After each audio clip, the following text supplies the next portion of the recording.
23 Nisan 1947 doğumluyum. Babam memur olduğu için Zonguldak'ta görevliyken dünyaya geldim. 4 sene sonra İstanbul'a gene tayini çıktı. O vesileyle İstanbul'a geldim. İstanbul'da Çarşıkapı'da, Çarşıkapı Karababa Sokak'ta evimiz vardı. Babam yetim olduğu için ilkokulu bitirdikten sonra abisi tarafından İstanbul'a getirilmiş ve Darüşşafaka'ya yerleştirilmiş. Halasının bakımında. Halasına ait ev bizim ikametimizdi. Sonradan halası babama tahsis etmiş evi verasete. Orada yaşadık. Yani ömrümün sonuna kadar çocukluğum, yetişkinliğim ve iş hayatım hep aynı sokakta geçti. 1974'e kadar. Yani 4 sene sonra Zonguldak'tan geldik. 51. 51'den 74'e kadar Çarşıkapı'da, Tavuk Pazarı'nın karşı sokağında hayatımızı sürdük. Haliyle İstanbul'a gelince okul çağında Cağaloğlu'nda Büyük Reşit Paşa İlkokulu'na kaydım yapıldı. Orada okudum. Çembertaş, Cağaloğlu. Sonra lise çağımda gene Fatih bölgesinde Draman'da, İmam Hatip'te okudum. Sonra lisede farklı derslerle normal liseye geçtim. O lise Mecidiyeköy Lisesi'ydi. Bir müddet semtimden ayrılmış oldum. Lise tahsilim sırasında da bu sanata yakınlığım dolayısıyla babam tarafından İstanbul Sağlık Müzesi'nde kadro verildi. Öğleye kadar okul, öğleden sonra da memuriyeti yapmaya başladım. Memuriyete giriş tarihim 1969'dur. 1969'dan 1982'ye kadar memuriyet yaptım. 1982'de memuriyetten ayrılarak kendi atölyemi kurdum. Ahmet Sadık Yivlik babamdır. İlk çocuğuyum. 1974'te evimiz yıkılıp işhanı yapılınca ki o tarihte Türkiye bir değişime girdi. O değişimde çevre iş yerleri olunca aileler rahatsız oldu ve Anadolu'nun çeşitli şehirlerine yayıldılar. Biz de 1974'te Karababa Sokağı'nı bıraktık, Sultanahmet'e taşındık. O yıl babam da emekli oldu. Emekli olunca tesadüfen karşıdaki Karababa Tekkesi'ndeki kiracılar, komşumuz, isterseniz vakıflardan size devredelim dediler. Babam da zaten evde oturmaz, hep dışarıda hareket halindedir. Ben alayım dedi ve bize devredildi vakıflardan.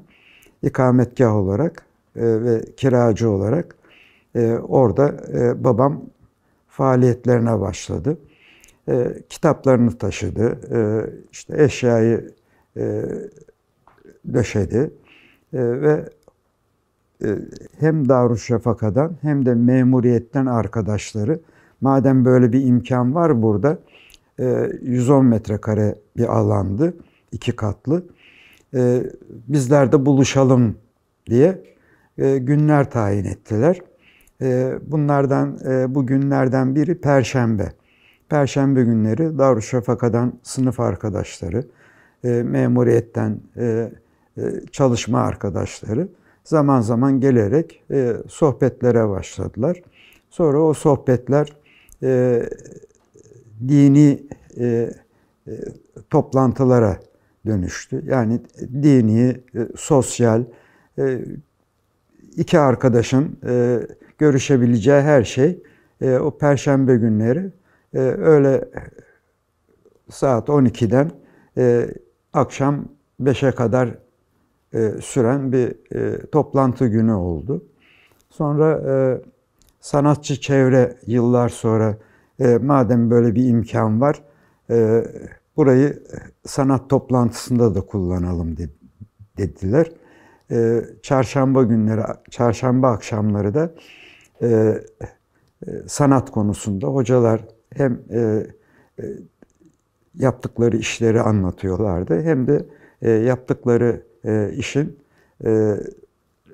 felsefesini talebeleriyle gelerek bizlere anlatıyorlardı. İşte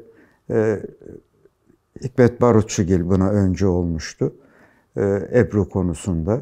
Hat konusunda Fuat Hoca gelmeye başladı. Bu şekilde sanatçı hocalarla çarşambaları devam ettirdik. Bu sefer hanımlar haber alınca bizim için de bir gün olsun dendi. Ve 15 günde bir cumartesi günleri gündüz 12'den akşam 10-11'lere kadar hanımların toplantısı oldu. Bu toplantılarda cumartesi günleri bilhassa daha dini, felsefi, tasavvufi dersler yapıldı. Babam Konya'da Füsus'ul Hikem'in orijinalini filme aldırdı. O filmi duvara yansıtmak suretiyle yazılı hale getirdi. Ve ondan sonra da Füsus'ul Hikem'i bizim grubumuzun anlayabileceği Türkçe ile Ahmet Avni Bey'den de faydalanarak sadeleştirdi, Türkçeleştirdi. Cumartesi günleri bu Füsus'un dosya halinde yazılmış olan kısımlarını babamın nezaretinde okuduk ve açıklamasını yaptık. Zuhuratlar anlatıldı. Bu şekilde işte çayımız, yemek saati, yemeğimiz yapıldı. Çünkü bir ev haliydi orası. Mutfağı var, tuvaleti var, oturma odası var, sigara odası var. Bu şekilde 2002'ye kadar devam etti burası. 2002'de babam vefat ettikten sonra ki babamın vefatı da 14 Şubat Sevgililer Günü'nde sevgilisine ulaşmıştı.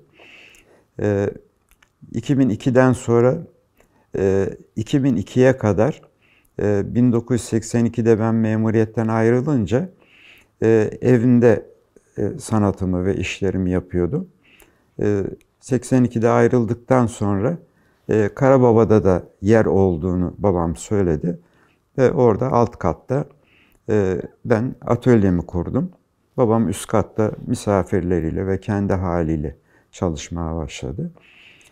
Bu beraberliğimiz 2002'ye kadar babamla sürdü. 2002'den sonra da ben orada olduğum için orayı 2008'e kadar devam ettirdik. 2008'de vakıflar bizden aldı ve Karababa orada bitti. Ve başka bir mekanda sohbetlerimizi devam ettirdik. Babam da liseyi bitirdi, üniversiteye devam edemedi. Ama arzusu doktorlukmuş. Doktorlukmuş. Bir müddet çalışma hayatına atıldığında askeri makine kimyada Ankara'da yollama memuruydu. Tayinle bazı şehirlere giderek tayin edilerek oradan makine kimyaya kömür temin ediyordu. Buna yollama memuru deniyor.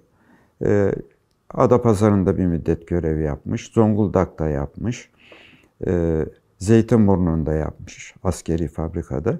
Sonra tarihini hatırlamıyorum ama Sağlık Bakanlığı'na müracaat ederek sağlık teşkilatına kadro istemiş.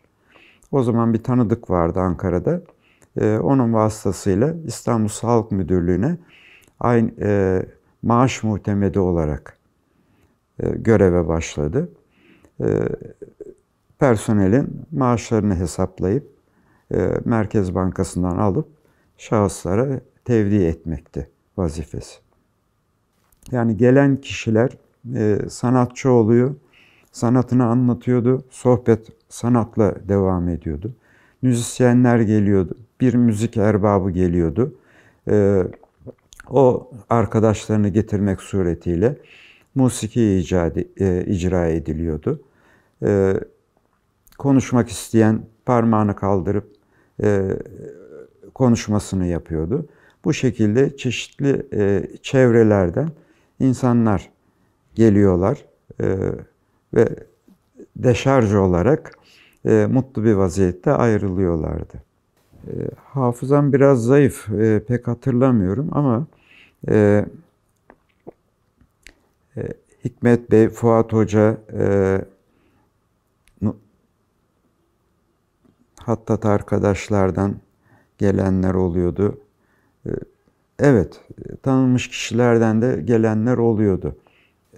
Tanıtım olarak hem uygulamayı yapıyordu talebeleriyle birlikte hem felsefesini anlatıyorlardı. Yani o gün o hocanın günü oluyordu. Mesela Ebru tanıtımı ise eğer Ebru'nun felsefesi de anlatılıyordu. Tekke adabında girişte kapının dış tarafında edep yahu yazar. Edeple girilir, himmetle çıkılırdı. Evet, diz çök yani kanepeler vardı. Oturması rahatsız olan kişiler koltuklarda otururdu. Genellikle yerde oturulurdu. Diz çökerek ya da bağdaş kurularak. Yemek saati yer sofrası kurulur. Yer sofrasında yemek yenir, toparlanır. İşte hanımlar olduğu zaman hanımların gününde hanımlar hizmet ederdi. Bu şekilde yani tahsil hayatımda bilhassa lisede hem Türkiye'de bir anarşi, terör vardı, elektrikli bir hava. Hem de lisede ahlak dışı her şeyi öğrendim. Yani ortada bir insandım ama sola kaygındım. Böyle yetiştim. Her şeyi tenkit eden ve her şeyin kötü olduğunu bilen bir insandım. Kavgacıydım. Fakat 82'de Tekke'ye geldiğim zaman Tekke'de şöyle ahşap bir kapısı vardı. Fakat çürüdü. Çürüyünce metal yaptık. Demir kapı yaptık. 4 milimlik bir saçla o kapıyı yaptık. Şimdi dışarıda esnaf hepsi birbirine hakaret ederek selamlaşıyorlar, konuşuyorlar. Dışarıda böyle bir avam var. İçeride de zil çaldığı zaman babamı ziyarete gelen saygın insanlar, onlara da eğilip ellerini öpüp nasılsınız diye soruyorduk. Şimdi ben bu ikilemde şaşkın bir vaziyetteydim. Yani kaba mı konuşayım dışarıdaki gibi yoksa içerideki gibi saygın mı konuşayım? İçerideki saygınlıkla dışarıya hitap etsem anlamayacaklar. İçerideki gibi de dışarıdaki gibi de içerideki insanlara hitap etsem ayıplayacaklar. Bunu babama sordum. Ne yapayım ben dedim. Yani o 4 milimlik saçın önü ve arkası. Ben böyle bir sahnede rol yapıyorum. Hüner şu dedi. Dışarıdakine dışarıdaki gibi hitap etmek, içeridekine de içerideki gibi hitap etmek. Şimdi hayat da bir tiyatro. Tiyatroda da sanatçının gündüz bir tanıdığı ölmüştür. O matemi sahnedeki komediye yansıtamaz. insanları güldürmesi lazım. İşte o sanatçı alkışlanıyor. Biz de hayatta bu şekilde demek ki yani rolümüzü yapmamız gerekiyor. Dışarı çıktığım zaman ne haber ulan diyoruz. Ama içeri girdiğimiz zaman hoş geldin efendim diyoruz. Bu şekilde bu terbiyelerle yetişince bir müddet sonra dedim yani benim hayatım hep kötülükler üzerine kurulmuştu. Güzellikler de varmış. Yani o tekkedeki hayatımda güzellikleri görmeye başladım. Bu sefer kıyasladım. Kıyaslayınca güzellik ağır bastı. Yavaş yavaş karakterimi o güzelliğe doğru yansıttım. O felsefeyi aklıma ve kalbime işlemeye çalıştım. İşte bu dervişin hallenmesi oluyor. Aldığı terbiyeyi bünyesine yerleştirmek. Yani vücutta bir fiilin oluşabilmesi için önce akıl kabul edecek, kalbine yönlendirecek, kalp ikna olacak. İkna olduktan sonra hangi organa enerji lazımsa o organa kanı pompalamak suretiyle o vücudu o hale yerleştiriyor. Bu oluştu. 1982'den 2008'e kadar tekkenin içinde faaliyet gösterdim.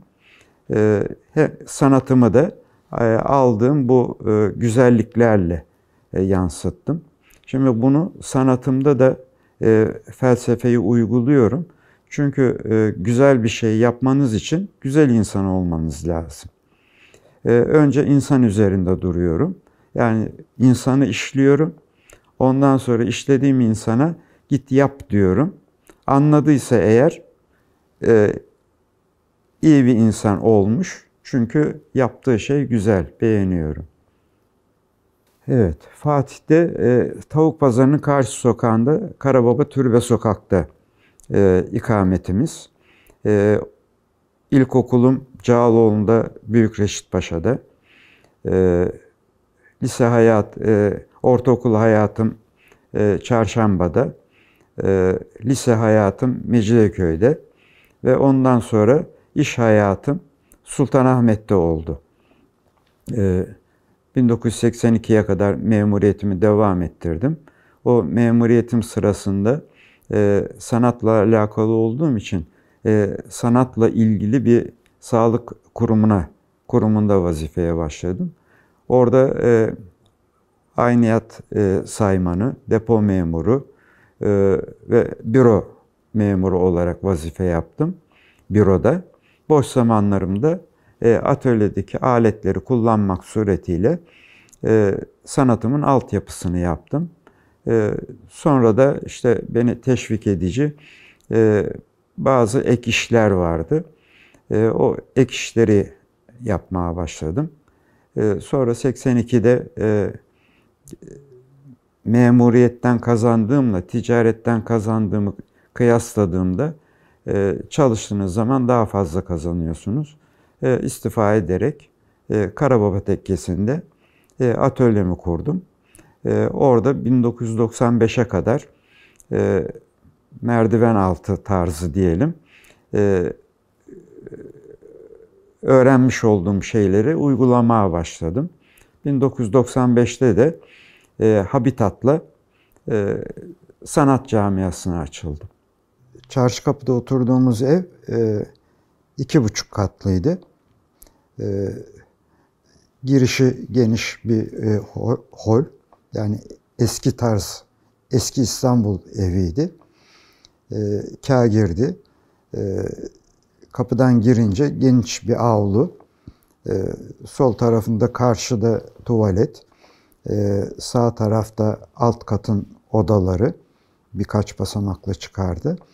Hemen kapıya yakın bir iniş vardı. Ardiyeydi orası. Sonra mutfak yaptık. İleriden tuvalet alt katı geçtikten sonra bir koridor bahçeye çıkardı. Sağ taraftan merdivenle de birinci kata çıkılırdı. Birinci kat daha çok misafir salonu, annemle babamın yatak odaları, karşısında tuvalet, bir holü vardı. Döner yukarı çatı katına çıkar. Merdivenin karşısında salon vardı. Sonradan yaptık o üst katı, çatı katını yarım kata çevirdik. Orada da bizler yani günümüz orada geçerdi. Hem yatak odalarımız hem çalışma alanlarımız öyle bir yerdi. Karababa ise gene aynı tarzda bir yapıydı. Kapısından iki bölümdü Karababa. Bir tekke dönemi yani Osmanlı dönemi bir girişi var. İbadethane kısmına giriyor. Kapıdan girdiğiniz zaman hemen solda bir camı da sokağa bakan Karababa'nın türbesi vardı. Koridordan, bahçeden yürüyorsunuz. Sağ tarafı Şekerbank'ın duvarı ve büyük bir ceviz ağacı vardı. Tam karşınıza ibadethane kısmı, sema yapılan kısım. Sağ tarafta da lavabo ve tuvalet vardı. Orası tek katlıydı. Sonradan ikinci kat çıktılar. İkinci katta da orada kalan aile yatıyor, oturuyor vesaireydi. Sol taraftaki bölüm ise tekkenin, şeyhinin ikametgahıydı. Sol taraftaki girişte de gene bir hol, tam kapının hizasında. Sağ tarafta Şeyh Efendi'nin aile fertlerinin yattığı 4 tane sanduka vardı ama bizden önceki aile orayı düzletmiş. Altı sarnıç olduğu için yazın serin oluyor diye orada otururlarmış. Sonradan biz 74'ten sonra oraya 2 tane sanduka sığdırabildik. Yaptık ki dışarıdan gene camı sokağa bakıyor. Sokaktan okunduğu zaman görünsün diye. Girince hemen kapının solunda tekke dönemi mutfağın kadınlar bölümüymüş. Orada dar bir kapı var. O dar kapıda tekke dönemi döner dolap var. Mutfakta hanımlar yemeği hazırlıyor. O döner dolaba içeriden koyuyor, çeviriyor. Bu taraftan erkekler alıp odalara götürüyor. Haremlik, selamlık gibi. O döner dolabın bulunduğu kısım 82'de benim girdiğim atölye oldu. İçeriden mutfağı böldük. Dar bir atölye yaptım. Orada çalışıyordum. Arka tarafı da depoydu. Ve deponun arkasına da ocak, büyük bir ocak var. O zaman aygaz maygaz yok. Osmanlı dönemi. O ocakta odun yakılarak yemekler pişiriliyor. Ve aileye döndükten sonra ki Cumhuriyet dönemi yemekler herhalde orada yapılıp hanımlar yukarı çıkarıyorlardı. O mutfağın yanı başında yani koridordan girdiğiniz zaman bir set var. O setin sağında tulumba var. Çünkü altta sarnıç var. O sarnıçtan tulumbayla suyu çekiyorlar. Gene bir basamak çıkıyorsunuz. Sol kolda tuvalet ve mutfağa giriş. Karşı tarafta merdiven altı depo gibi kullanılıyor. Sağ taraftan da ayakkabılığımız vardı. Ayakkabıları çıkarıp yukarı merdivene çıkıp dönülüyor ve hole çıkılıyor. Holün çıktığınız zaman sağ tarafı tuvalet, tuvaletin yan tarafı salon, onun yanında dar bir oda, onun yanında da ayrıca bir oda. Türbeye bakan kısmı. Büyük odanın, salonun ön cephesi sokağa bakıyor keza. Bir de dar oda vardı. Toplantıları biz yukarıdaki tuvaleti mutfağa çevirdik, iptal ettik. Aşağıki tuvaleti kullandık. Yukarıki tuvaleti mutfak olarak kullandık.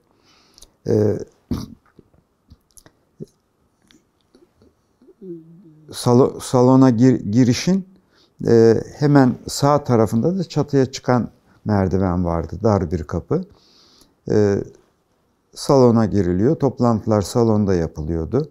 Babamın da bir köşede masası vardı. Çalışma masası. Çalışma masasının sol tarafında bir sedir vardı. Cumba, kapının karşısında cumba. Cumbanın yanında da gene oturma kısmı vardı. Koltuk vardı.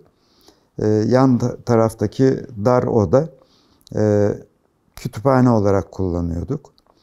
Diğer büyük odayı da hanımların işte kıyafet değiştirme, konuşma veyahut işte sigara içecekler falan oraya geçiliyordu.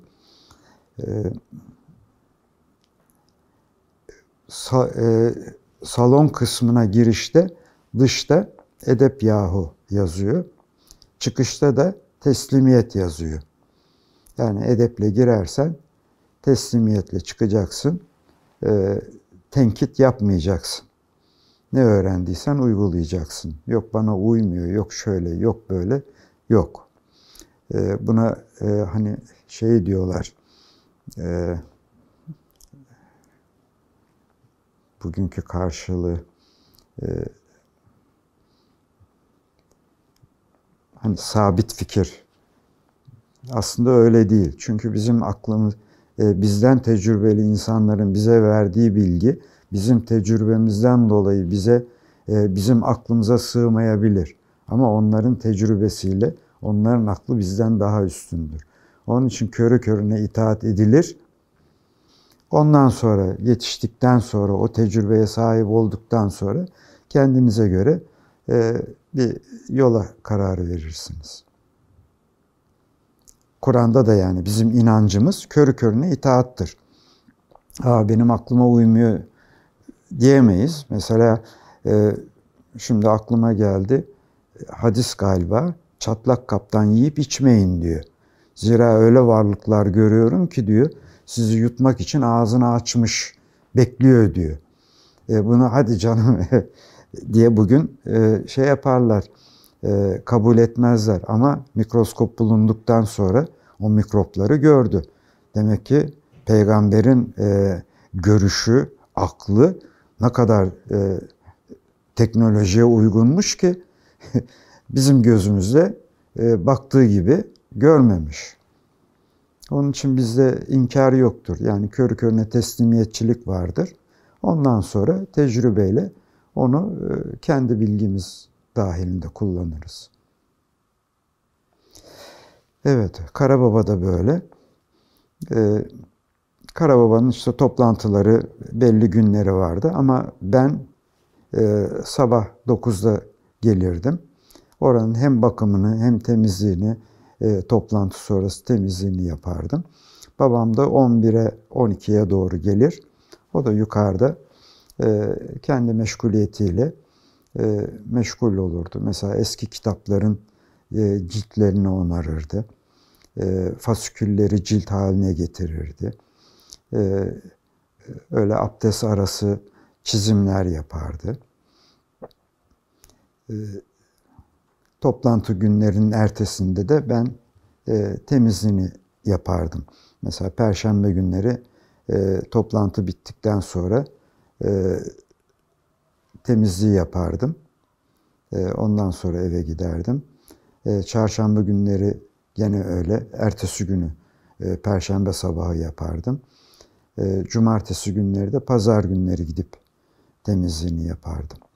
İşte teknik, elektrik, su, şu bu gibi eksiklerini onarır, tamir ederdim. Ki o zamanlar su çok kesiliyordu. O hizmetin sunulabilmesi için suları tedarik ederdim. Su deposu yaptırmıştık. Bu şekilde orası da devam ediyordu. Şimdi o Karababa Tekkesi 2 kısım demiştim. Sağ tarafı ibadethane, sol tarafı da ikametgâhaneydi. Fakat katlardan girişler vardı. Orada şöyle bir hatıraya rastladık. Aziz Nesin'in bir eserinde, şimdi kitabın aklıma gelmiyor. Şeyh Efendi'nin kardeşi Mehmet Hilmi Bey'le sınıf arkadaşıymışlar. 2,5 sayfa o kitabında bahsediyor. Askeri okulda beraber sınıf arkadaşıymışlar. Cumartesi, pazar Karababa'ya gelirdik diyor. İşte tarif ediyor. Bir holden geçiliyor. Yukarı kata çıkılıyor. Ve az önce bahsettiğim o iki oda arasındaki dar odada Hilmi Bey'le beraber kalırlarmış. Cumartesi, pazar günleri. Pazartesi okula giderlermiş. Böyle bir hatırası var oranın. Onu da işte Aziz Nesin kayda almış. O kitabın fotokopisini muhafaza ediyorum, o sayfaları. Çünkü Karababa ile ilgili küçük de olsa bir arşivimiz vardı. Hem o tekkenin Osmanlı dönemi anlatılıyor. Hem de bu Sedefçiler Çarşısı oluşundan dolayı Sedefçiler Vakfı'nın da hisselerinin olduğunu tahmin ediyorum. Çünkü Karababa hakkında hiçbir yazılı belge yok. Hep kulaktan dolma. 2 tevatür var. Biri Balkan Harbi'ne gelmiş, Balkanlardan. Harbe katılmış. Harpten sonra da o bahsettiğimiz binayı tekke olarak kullanmış. Rıfai Tekkesi olarak Cumhuriyet dönemine kadar, Karababa'nın vefatına kadar orası devam etmiş. Kardeşi Hilmi Bey vardı, sular idaresinde çalışıyor. Ondan biz onlara ait bilgi alalım dedik ama bir kere o kabirlerde kimler yatıyor? Bir kere Karababa'nın eşi var, bir çocuğu var ama diğerleri kimler? Onları bilmiyorduk. Onları o bilgileri almak için sözleşmiştik ama hiçbir irtibatımız olmadı. Sonra emekli oldu ve vefat etti. Aileden hiç kimse irtibat kurmadı. Fakat yıllar sonra, herhalde 80'li yıllar, tabii 82'den sonra bir hanım kapımızı çaldı. Ben dedi Karababa'nın torunuyum dedi. Nereden biliyorsunuz dedim. Dedi rüyamda gördüm dedemi. Kızım niye ilgilenmiyorsunuz benle demiş. Ve onun üzerine Ankara'dan İstanbul'a geliyor. Araştırıyor ve yerini buluyor. O yanda kalan hanım bana yönlendiriyor. Çünkü 2 ayrı kiracı vardı. İbadethane kısmında Vildan Hanım kalıyordu. Sol tarafta da babam Ahmet Bey kalıyordu.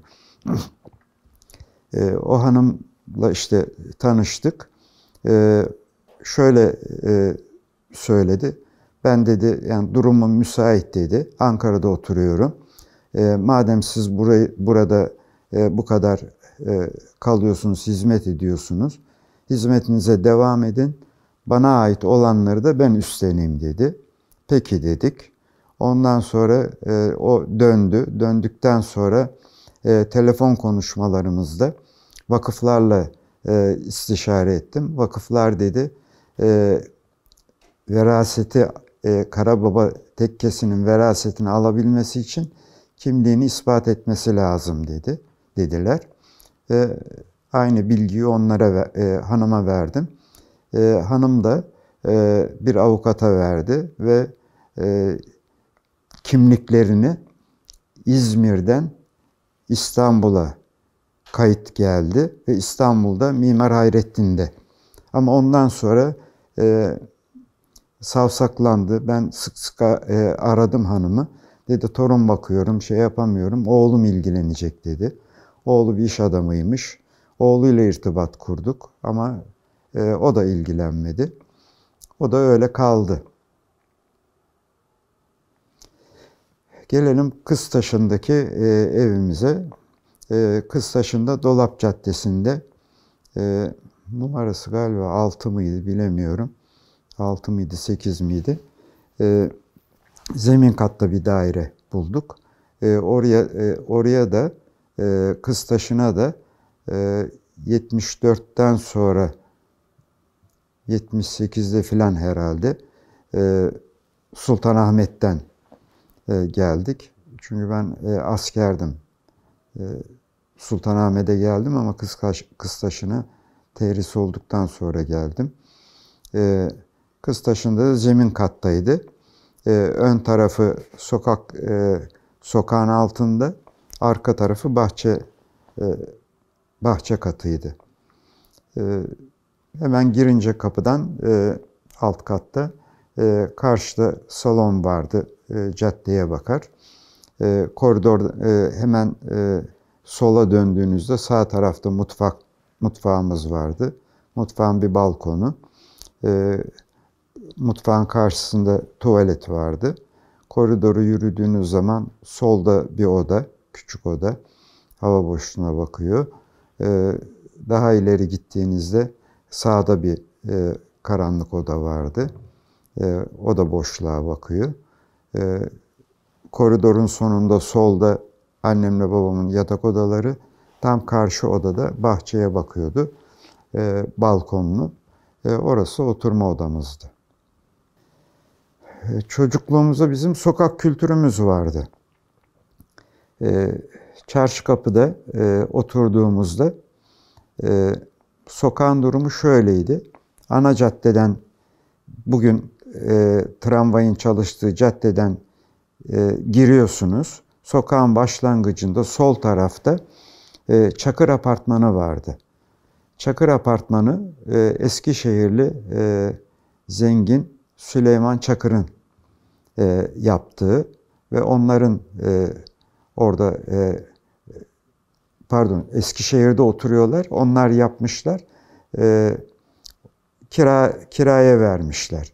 Büyük bir apartmandı diğer yapılara göre. Orada Kapalı Çarşı'nın o kuyumcuları, banka müdürleri, böyle elit tabaka otururdu.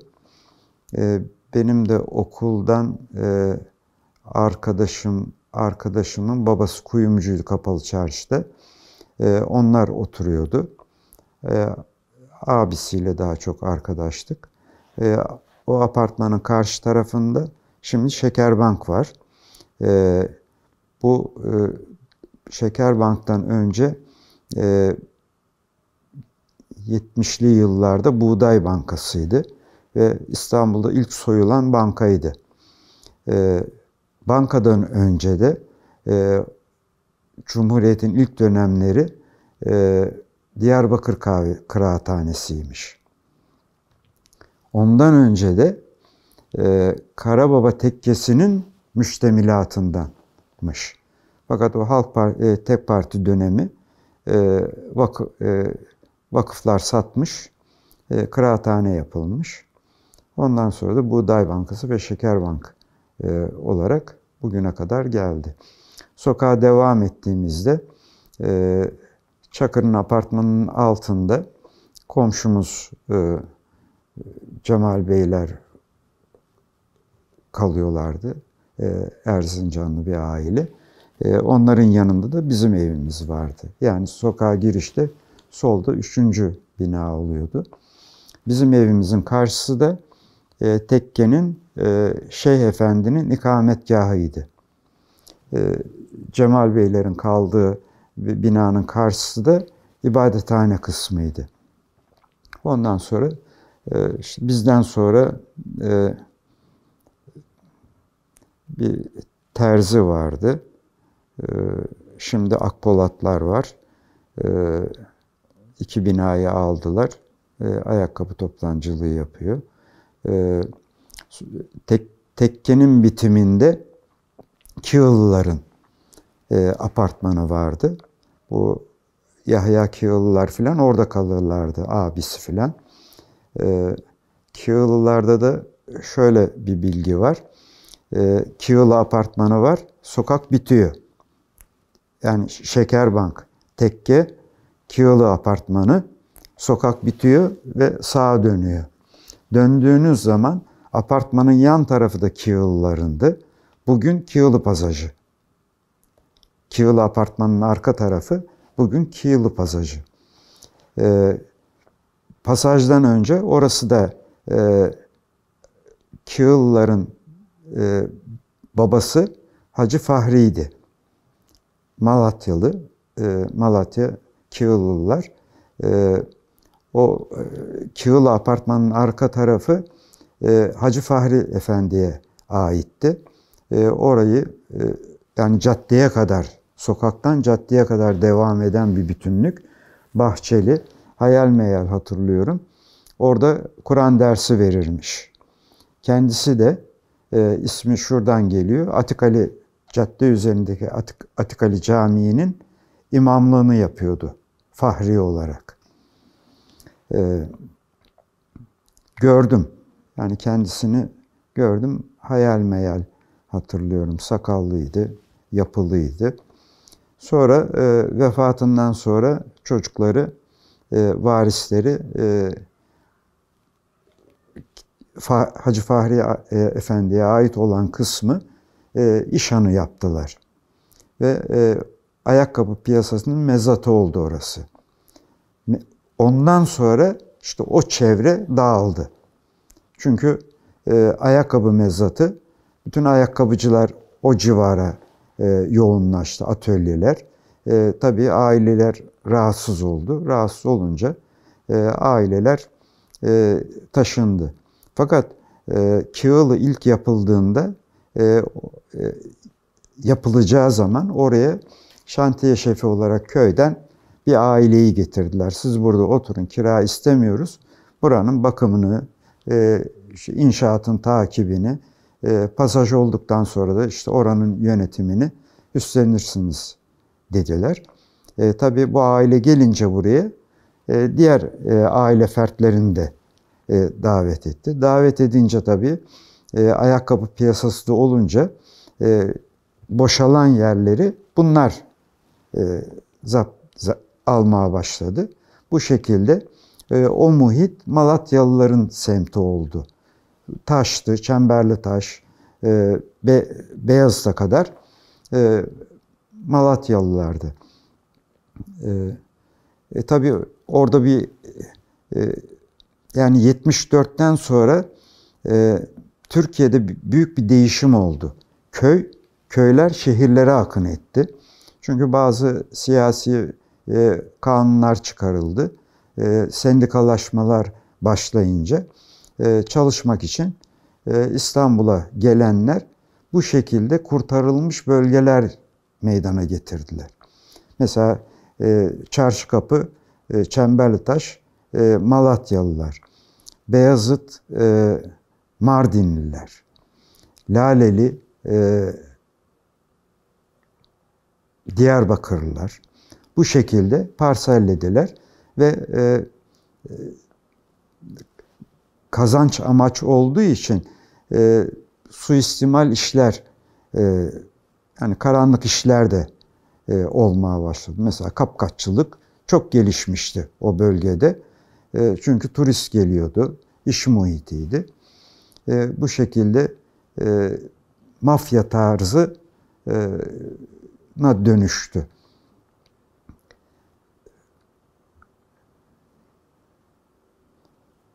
Evet, Kığılı'nın durumu da bu. Halihazırda bugün ayakkabı piyasasının mezatıdır. Mezat pek kalktı da toptancılık Sultanahmet'ten önce yani ilkokul dönemim okul Cağaloğlu'ndaydı. Evimiz Karababa Sokak'ta. Sabah çıkardık, okulumuza giderdik. Akşam tekrar eve dönerdik. Şimdi o sokak Kıyılı apartmanı bittikten sonra dört yol ağzı. Kıyılı apartmanın karşısında bahçeli bir konak vardı. Onun da karşısında sol tarafta gene konak vardı. İki sokak başında. Soldaki büyüktü bayağı. Havuzu falan da vardı. Biz o dört yol ağzında oynardık. Misket oynardık, top oynardık. Kavga ederdik, barışırdık. Böyle bir çocukluk hayatımız vardı. Sola döndüğünüz zaman hemen sol köşede, yani Kığılı apartmanın karşısında da bir tanınmış avukatın evi vardı, konak tarzı. Evler hep eski ev tipiydi. Apartman tarzı değildi. Bir tek Kığıllıların apartman tarzıydı. Sola döndüğünüz zaman yol devam ediyor ve tekrar sağa dönüyordu. Sağ köşede de gene bir köşk vardı. Ve yani bu tarif ettiğim sokak hep İstanbul'un kalburüstü insanlarıydı. Kravüzü takımlar, gül bastonlar, rugan ayakkabılar, fötr şapkalarla dolaşan insanların semtiydi. Çok revaçtaydı. Yani bu çarşı kapı. Neden? Kapalı Çarşı'ya yakın. Alışveriş merkezi Sultanhamam'a yakın. Toptancıların bulunduğu Eminönü'ne yakın. Mısır Çarşısı'na yakın olduğu için vasıtasız, kısa bir yürüyüşle bütün ihtiyaçlarınızı gördüğünüzden dolayı revaçta bir yerdi. O sağ köşedeki binayı da talebe yurdu yaptılar. Yani hem kunduracılar taşınmaya başladı, atölyeler oldu, hem de yurt oldu. Pardon, kunduracılar gelmeden önce yurt oldu. Yurt olunca talebeler sokaklarda dolaşmaya başladı gelip giderken. Tabii genç kızlar falan rahatsız oldu. Bunun üzerine de işte kunduracılar taşınınca yurt kalktı. Vatan Caddesi'ne taşındı. Kunduracı muhiti oldu. Kunduracılar geldikten sonra binalar hep eskiydi. Eski yapılardı. O Malatyalılar o binaları aldılar. Önce odabaşılık ve çay ocağını işlettiler.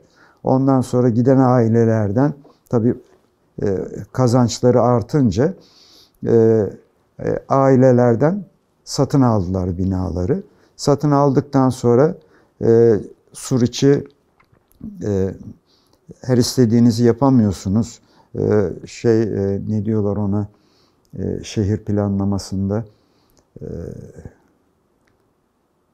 sit alanı yıkamıyorlar, yapamıyorlar. İzin almak lazım. Prosedürü uzun. Ne yaptılar? Kunduracılar akşamları iş bittikten sonra içerlerdi. Onlara para vermek suretiyle sofralarını kuruyorlar iş bittikten sonra. Mumu yakıyorlar. Onların taburede oturuyorlar.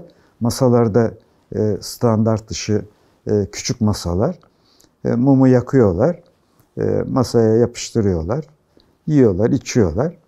Mumu yanık bırakıyorlar, gidiyorlar. Mum yandıktan sonra masayı yakıyor. Masayı yaktıktan sonra binayı yakıyor. Ondan sonra molozu kaldırıyorlar. Kaza süsü verip molozu kaldırıyorlar ve yerine apartman yaptılar. Bu şekilde apartmanlar gelişti. Yani Çarşıkapı, Gedikpaşa muhitinde, Nişancı aşağıda, Kadırga, hep bu şekilde apartmanlaştılar. Cumhuriyet dönemi yapılmış, bugün için tarihi bir binaydı. Halen duruyor orası. Okula yönünüzü döndüğünüz okul, şöyle tarif edeyim. Divan yolundan geliyorsunuz. Abdülhamit türbesini geçtikten sonra sola dönüyor. Orası Babali yolu galiba. Solunda vakıflara ait kabirler var. Yani türbenin müştemilatı. Şimdi Türk ocakları var. O duvar bitiminde ek bina İstanbul Kız Lisesi başlıyor. Biraz ilerlediğiniz zaman merdivenli bir çıkış var. O çıkışın solu Büyükreçipaşa İlkokulu'ydu. Arka tarafındaki binada İstanbul Kız Lisesi'ydi. Orada okuduk. Hemen Büyükreçipaşa Okulu'nu geçtikten sonra sol kol aynı hizada Hürriyet gazetesi vardı. Şimdi Gördes galiba kuyumculuk firması var. Orası bir Cağaloğlu Meydanı. Hürriyet'in karşısında Milli Türk Talebe Birliği vardı o gün. Bugün İl Kültür Müdürlüğü var. Federasyonun yanında ne vardı bilmiyorum o zaman ama orası cami yeriymiş. Cezireli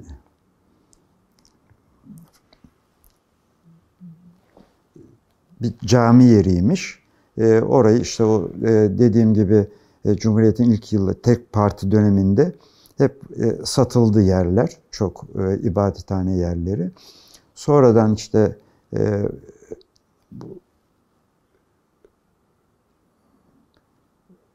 oraya yeni cami yapıldı. Yani cami yeriymiş.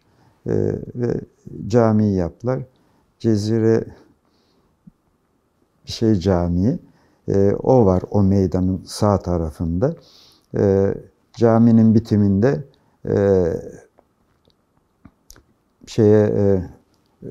Ayasofya'ya çıkan bir yol vardır. Aşağıya vilayete inen Babali yokuşu vardır. Sol taraftan da Nur Osmaniye dönen bir yol ağzıdır. Vilayete doğru ilerlediğinizde meydandan sonra sol kolda da Milli Türk Talebe Birliği vardı. O zaman yani benim gençlik dönemimde 60'tan 60 ve 70. 60 zaten işte o ihtilal yılları. Milli Türk Talebe Birliği sağcılarındı. Milli Türk Talebe Federasyonu da solcularındı. Öyle ayarlanmış karşılıklı. Hep çatışma halindeydiler. Bir mitingi onlar yapar. Milli Türk Talebe Birliği'nde tahrik ederler, kavga çıkar. Milli Türk Talebe Birliği bir miting yapar. Federasyonun önünde tahrik eder, kavga çıkar. Bu şekilde Beyazıt'la Cağaloğlu arası yani Milli Türk Talebe Birliği ile üniversite arası anarşinin merkeziydi. Beyazıt'tan çıkarlar, Cağaloğlu'na kadar yürüyüş yaparlardı. Çatışmalar olurdu falan. Biz de evimiz dolayısıyla hep bu çatışmalar bizim gözümüzün önünde olurdu. 60'lı yıllarda daha çok kavga şeklinde talebe hareketleri gelişmişti ki ihtilalin yapılmasına sebep de üniversite talebelerinin tahrik edilmesiyle yürüyüşler yapıldı. O yürüyüşlerde işte kırıp dökmeler oldu. Daha 80'e yakın yıllarda iş silaha yani öldürmeye yöneldi. Sultanahmet'te şimdi yani 75 yaşındayım. Çocukluğumdan bugüne kadar benim kaderim hep aynı noktalarda, aynı güzergahlarda. Bu da bir kader ve çok mutluyum ki Çarşıkapı muhitinde eskilerle yaptığım görüşmelerde en eski benmişim. Hani doğma büyüme oralı oluşumdan dolayı. Diğerleri iş icabı. Çünkü Çarşıkapı, Beyazıt'tan sonrası hep iş muhitiydi. Yani Eminönü'ne doğru o burun hep iş muhitiydi. Sultanahmet, Akbıyık, Kadırga, buralar hep ailelerin kaldığı evlerdi. Ama sol taraf Unkapanı'yla Gülhane arası hep iş muhitiydi. Onun için değişim çok oluyordu. Ama o ikametgahlarda yerli halktı. Fatihlilerdi. Sultanahmet sorunuz neydi? Sultanahmet'teki eviniz. Evet. 1974'te Çarşıkapı'daki evimiz işte etrafın rahatsızlığından dolayı işhanı yapmaya başlandı. Dolayısıyla biz de Sultanahmet'te şimdi verilen okulun hemen altında ev. Yani bundan sonraki gün zamanımda gene aynı yerde geçmiş olacak. Şöyle tarif edeyim. Hilali Ahmer Caddesi, yani Cağaloğlu Meydanı'ndan Ayasofya'ya çıkan yay şeklindeki caddeden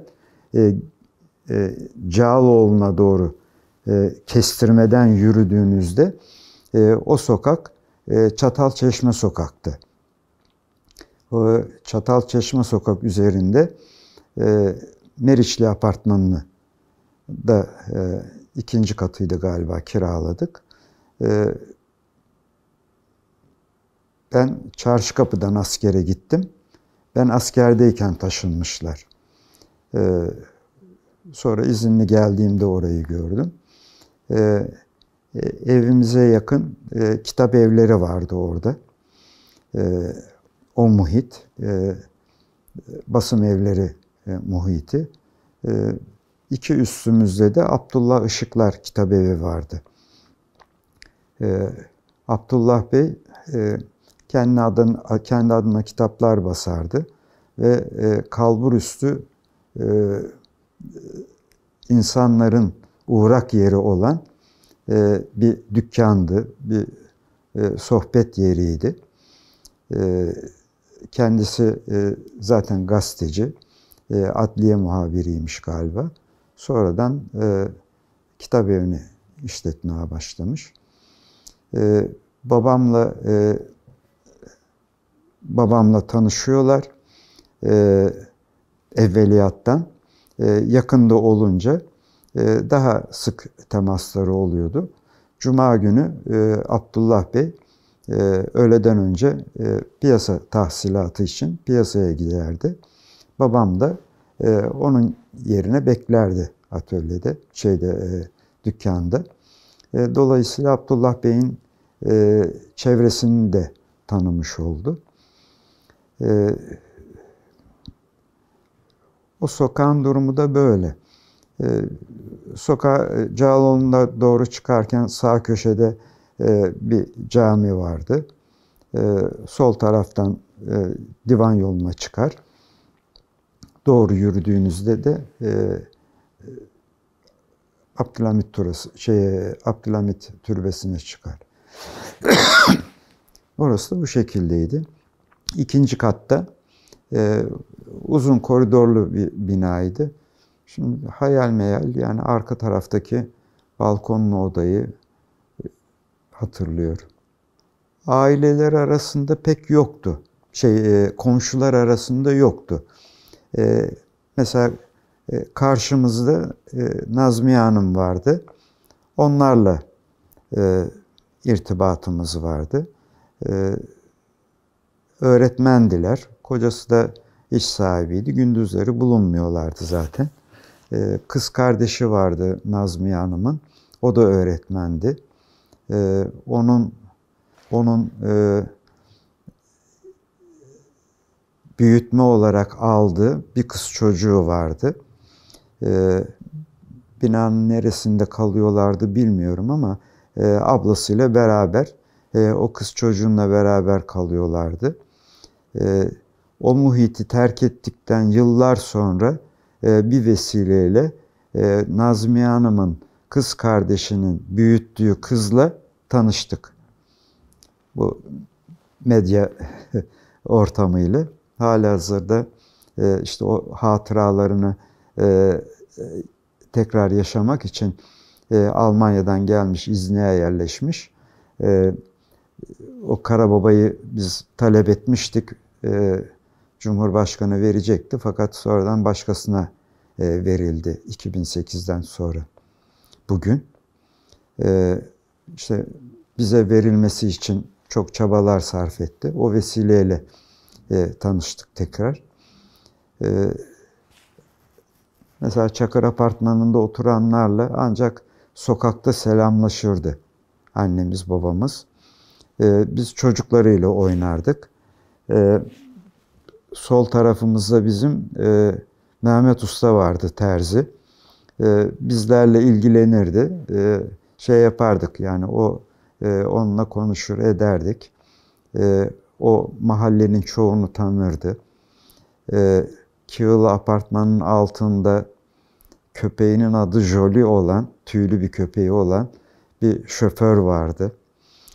O şeyde yani köpeği gezdirir, çocuklarla ilgilenirdi. Ama mesela Yahya Kığılı ile Abdullah Kığılı ile sokakta oynadığımızı hatırlamıyorum. Yani biz akrandırlar ama hatırlamıyorum. Böyle yani o konakların bahçelerine duvardan atlar girerdik, oynardık. Aşağıda bizim sokaktan, bizim evi geçtikten sonra aşağıda zeminde radyo tamircisi vardı. Herhalde adı Tayfur'du. Onun karşısında da bir arkadaşım vardı. Yani çocukluğundan beri müzikle uğraşırdı. Konuşurduk, ederdik. Son onu 2006'da Taksim gezisinde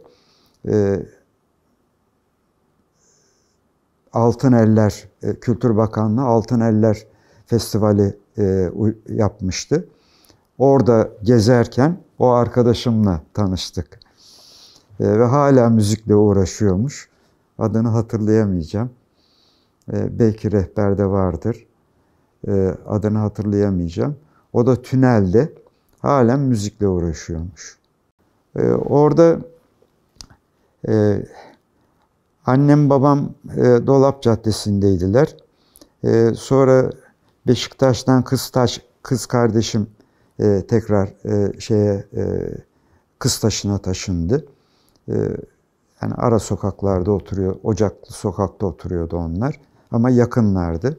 Çünkü kız kardeşim annem babama yardımcı oluyorlardı.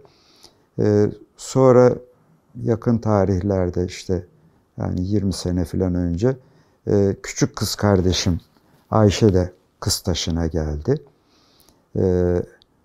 Böyle bir yakınlık oldu orada. Anneannem, dedem, dayım, yengem onlar da bir alt sokakta, Dolap Caddesi'nin bir alt sokağında oturuyorlardı. Sonradan benim bir talebem oldu Amerikalı. Onun annesi Türkiye'ye yerleşti. O da Kıztaşı'nda oturdu. Önce tekkede, Karababa tekkesinde oturdu. Sonradan durum müsait olunca Kıztaşı'nda oturdu. Bu şekilde bizim aile Kıztaşı'ndaydı. Kıztaşı'nın etrafında, yani ortadadır. Şimdi işte bir yengem kaldı Kıztaşı'nda. Veyahut kaymakamlığın karşısında oturuyorlar. Yani ilk dönemler İstanbul'un yerlisiydi. İstanbul'un yerlisiydi.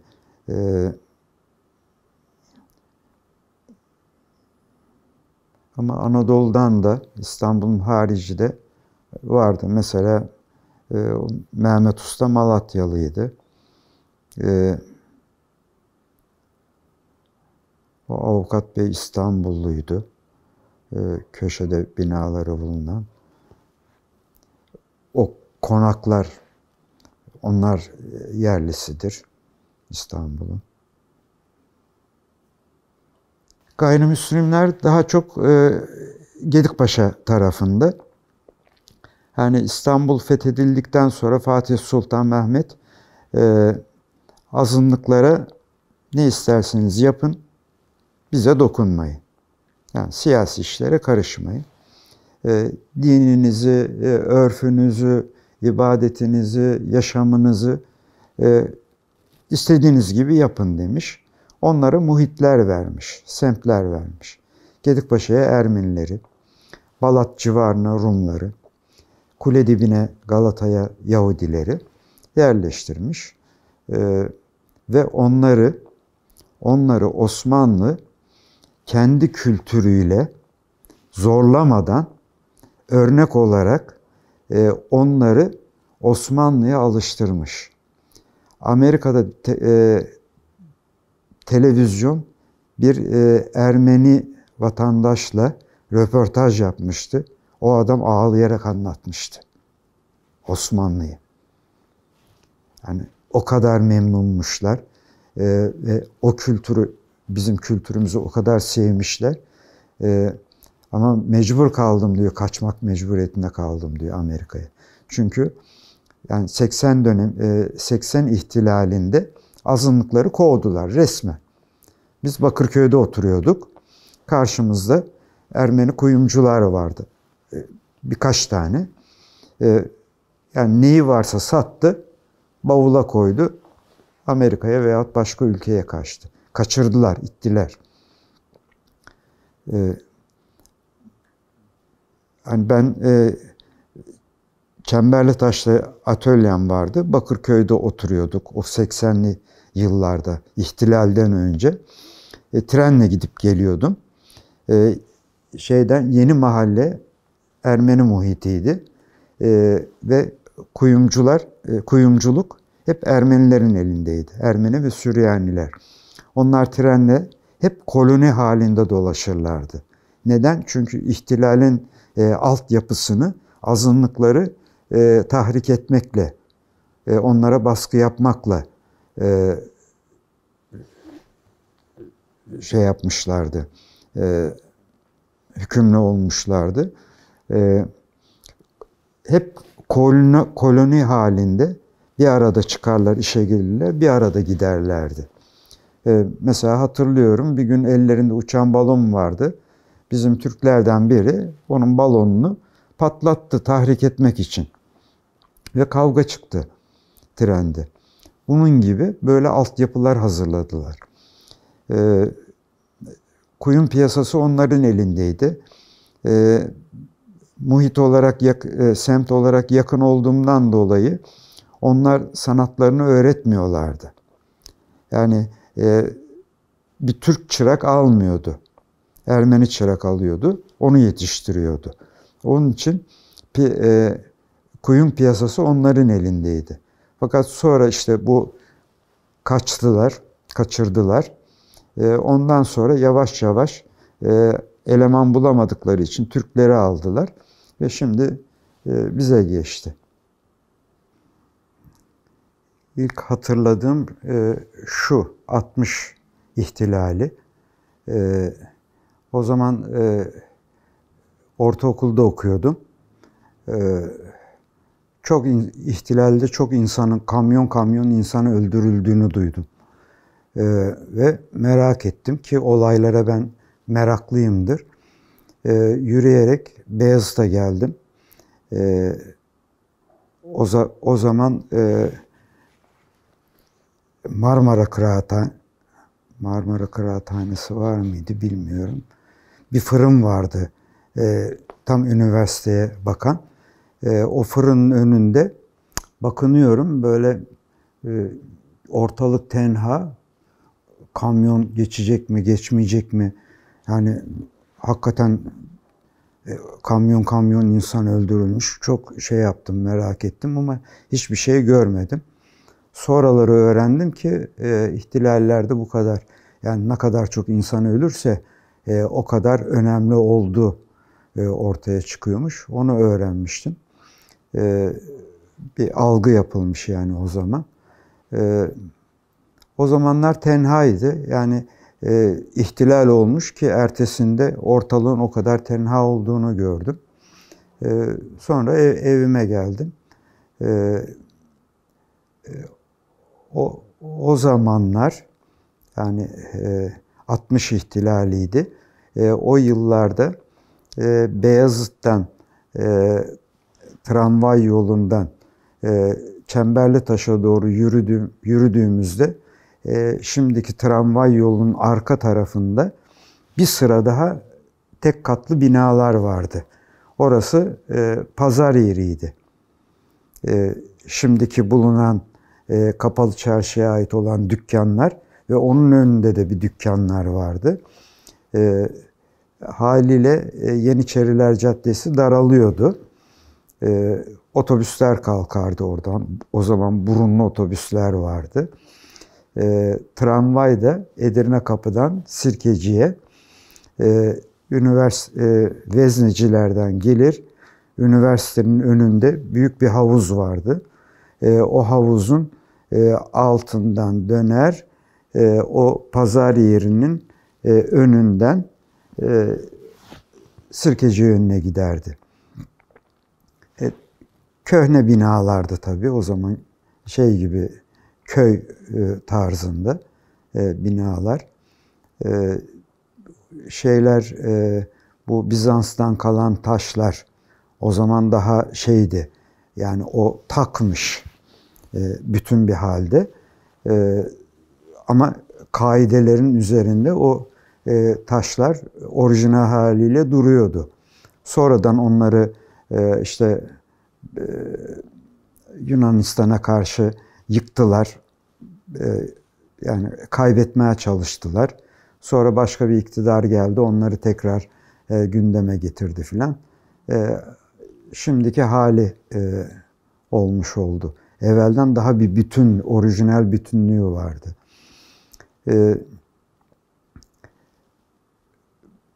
Beyazıt bu şekildeydi.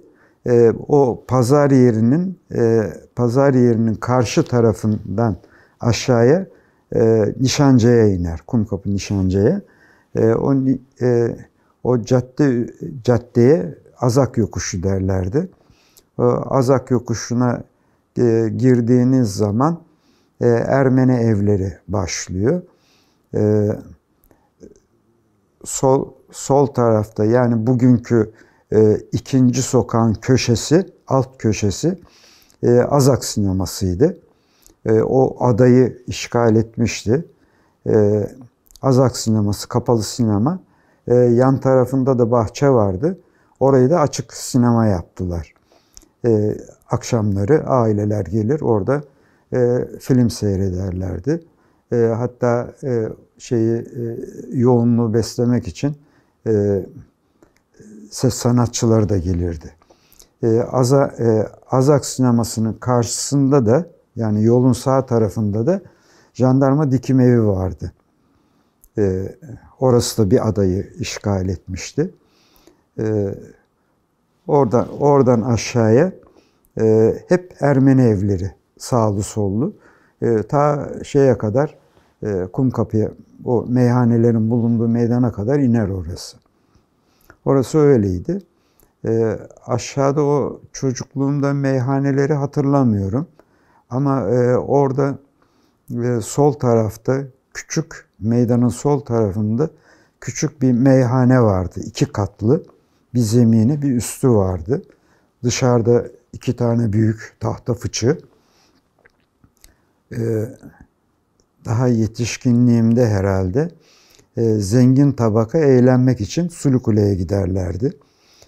Sulukule'de de bizim Roman vatandaşların evleri. Onlar evlerinde ek gelir olarak işte genç kızları dans ettirmek suretiyle o zengin tabakayı orada alkolle eğlendirirlerdi. Ondan sonra oradan çıkanlar o Kumkapı'da o meyhaneye giderlerdi. O meyhane meşhurmuş. Küçücük bir yer ama sonra gençlik yıllarımda öğrendim. Oranın özelliği, o meyhanenin özelliğini şarap fıçılarda geliyor. Afyonu eritip o fıçılara atarlarmış ki alkolün tesiri daha fazla olsun diye. Onun için şişeleri de eski sirke şişeleri vardı. Altı böyle geniş, biraz çıkıyor. Ondan sonra daralıyor. Dar bir ağız. Onların içinde pompalıyor. Fıçının üzerinde içiyorlar. Yani afyon kattığı için tesirliymiş. Azak yokuşunun durumu da bu. Yani sokağın başı meydana bakar. Tam üniversitenin karşısındaki kısımda daha gençlik yıllarımda, çocukluk yıllarımda orada bir fırın vardı zeminde. O fırının ekmeği güzel francala çıkarırdı. Oradan ekmeği alıp eve dönerdik. Sonraki gençlik yıllarımda yani 60'tan sonra 70'li yıllarda Marmara Kıraathanesi vardı. Marmara Kıraathanesi'nin altında Yümni Pastanesi vardı. Marmara Kıraathanesi'nin yan tarafındaki bahçede de daha sonradan Küllük diye bir kafe açtılar. Küllüğe akşamları aileler de gelirdi çoluk çocuğunla. Çeşitli gruplar orada otururlardı. Bir kukla sahnesi vardı, çocukları oyalardı. Marmara Kıraathanesi de yani bütün toplumu, sosyal toplumu bir araya getirecek bir kulüp gibiydi. Siyaset yapılan kısım, ibadet yapılan kısım, oyun oynanan kısım, kumar oynanan kısım, böyle kısımları vardı. Herkes kendi grubuna göre orada arkadaşlarıyla oturur sohbet ederdi. Edebiyatçılar vardı, işte tiyatro yaparlardı, senaryo yazarlardı, dergilere köşe yazıları yazarlardı. Bilardocular vardı ki o zaman bilardonun merkezi Marmara'dır. Çünkü yarışma kazanmış başarılı kişiler orada oynardı. Ve meraklı seyirci tabakası vardı. Arka taraflarda da işte okey, kağıt oyunları falan oynanırdı. 24 saat hizmet eden bir yerdi.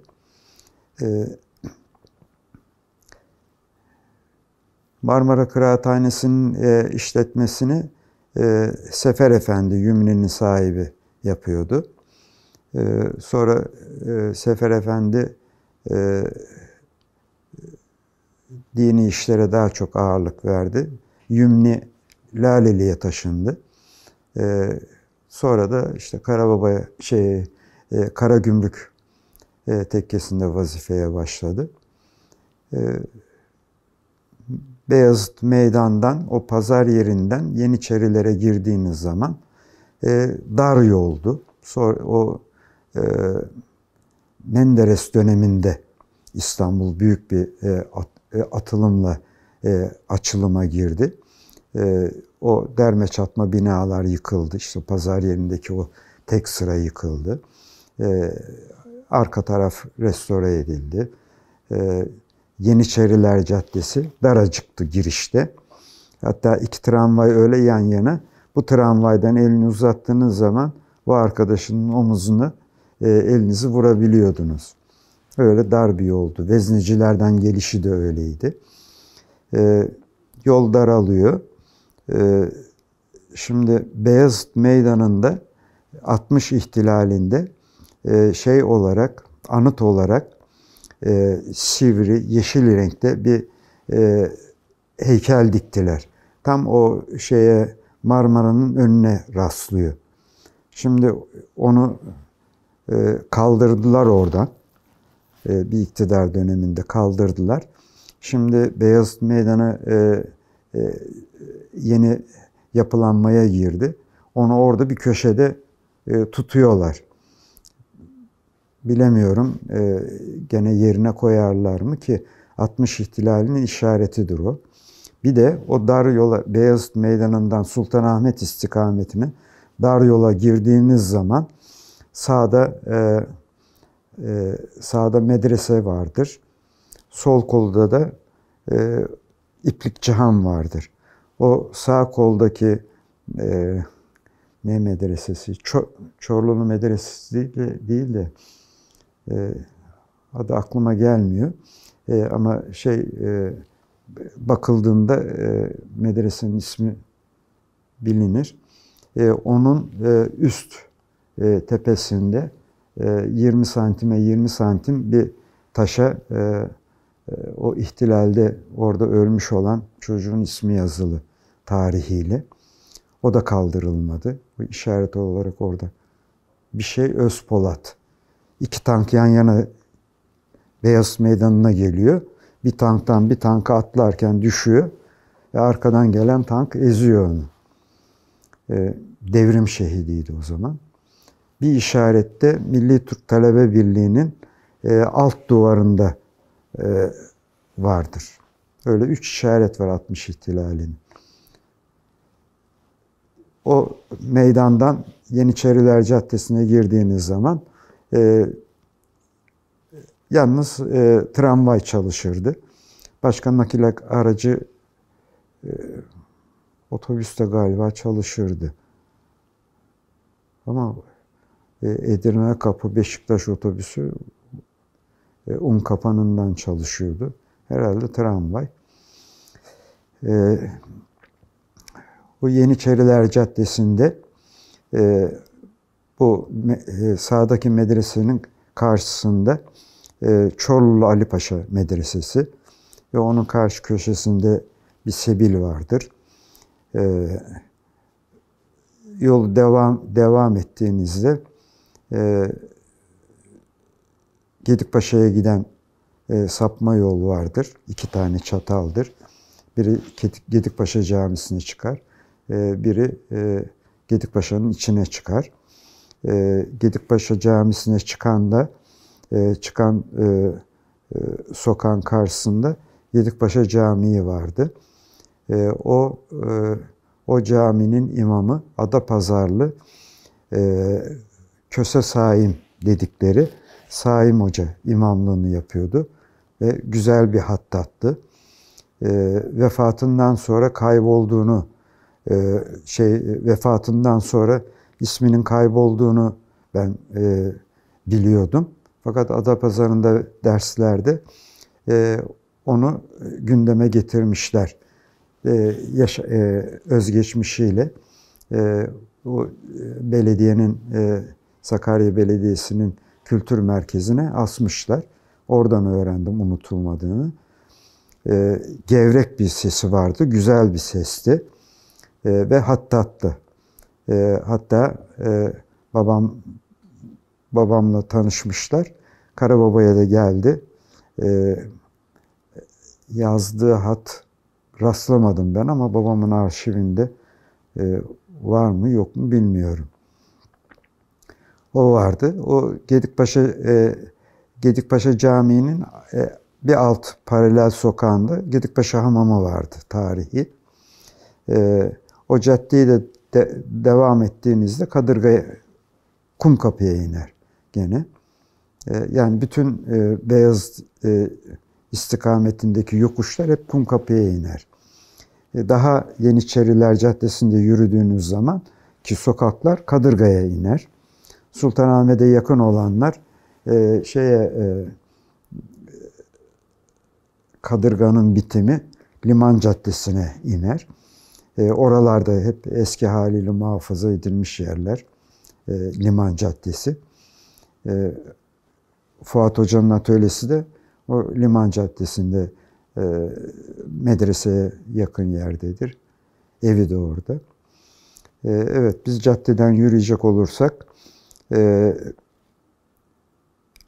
bugün Çorlu Medresesi'ni geçtikten sonra sol kolda Kapalı Çarşı'ya giren Tavuk Pazarı sokağı vardır. Tavuk Pazarı'nın karşı sokağı Karababa Türbe Sokağı'dır. Karababa Sokak belediye başkanı Halk Partili olduğu dönemde dönem sokak olarak değiştirildi. Sonra gelen Selamet Parti'ydi galiba belediye başkanı. Tekrar onu Karababa Türbe Sokağı çevirdiler. O sokak bizim yaşam alanımızdı. Orayı daha önce anlatmıştım. O yolda devam ettiğiniz zaman Kadırga Karakolu'na iner. O yokuşun bitimi Kadırga Karakolu'dur. Karakolun sağ tarafındaki park Kadırga Parkı'dır. Orada da bir tarihi çeşme vardır. Kadırga Parkı'nın çocukluğumda şöyle bir hatırası var. Park hep çitlenbik ağacıdır. O bölgede bulunan çocuklar çitlenbik zamanı o çitlenbikleri toplarlar. Kamıştan 10-15 santim uzunluğunda içi boş kamıştan aletler yaparlardı. Topladıkları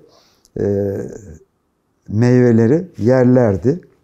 Dışı tatlıdır çitlenbiğin. İç çekirdeği de çok serttir. O çitlenbikleri satardı o çocuklar. Biz civardan gelip onlardan alırdık. Onlardan öğrendiğimiz çocuk oyununu yapardık. O çitlenbiği yerdik. Çekirdeğini o kamıştan üflediğimiz zaman can yakacak şekilde üflerdi yani. O parkta öyle bir anımız vardı. Sonra çocuk parkı yapıldı filan, onun için giderdik. Bir de denize girmek için Kadırga'dan geçer Kumkapı sahiline çıkardık. O zamanlar Kumkapı'dan 2 tane büyük kanalizasyon akıyordu. Deniz çok pisti ve güzel kefal çıkardı o kanalizasyon ağızlarından. Kefalı da haşlama yapmak suretiyle salata gibi evlerde kullanılıyordu. Balık hali vardı. Küçük bir balık hali. Sonra büyütüldü. Sonra da o 80'den sonra herhalde Unkapanı'na taşındı balık hali. Şimdi gene taşındı. Galiba Kumkapı'ya geldi. Evet, Yeniçeriler Caddesi'nden yürüyecek olursak bizim sokağa geçtikten sonra sol kolda Atik Ali Paşa Camii. Karşı tarafında da Birlik Vakfı vardır. Birlik Vakfı da eskiden kalma tarihi yer. Orası ilk zamanlar benim hatırladığım Muallimler Birliği'ydi. Sonra Birlik Vakfı oldu. Herhalde bu AK Parti döneminde. Birlik Vakfı. Orada da işte konferanslar ve sanat kursları var. Bu tavuk pazarını biraz bahsetmek istiyorum. Caddeden Kapalı Çarşı'ya giden yoldur. Kapalı Çarşı'nın Kürkçüler Kapısı'na çıkar o yol. Yani sokağa girdiğiniz zaman biraz ilerlediğinizde yol ikiye ayrılır. Biri Nur Osmaniye tarafına, biri Kapalı Çarşı'ya girer.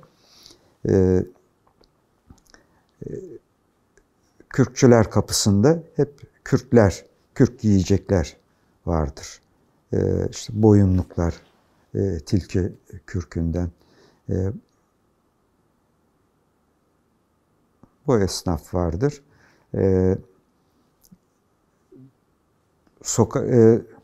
Sokağın tarihi bakımından Osmanlı dönemi sedefçiler çarşısıymış.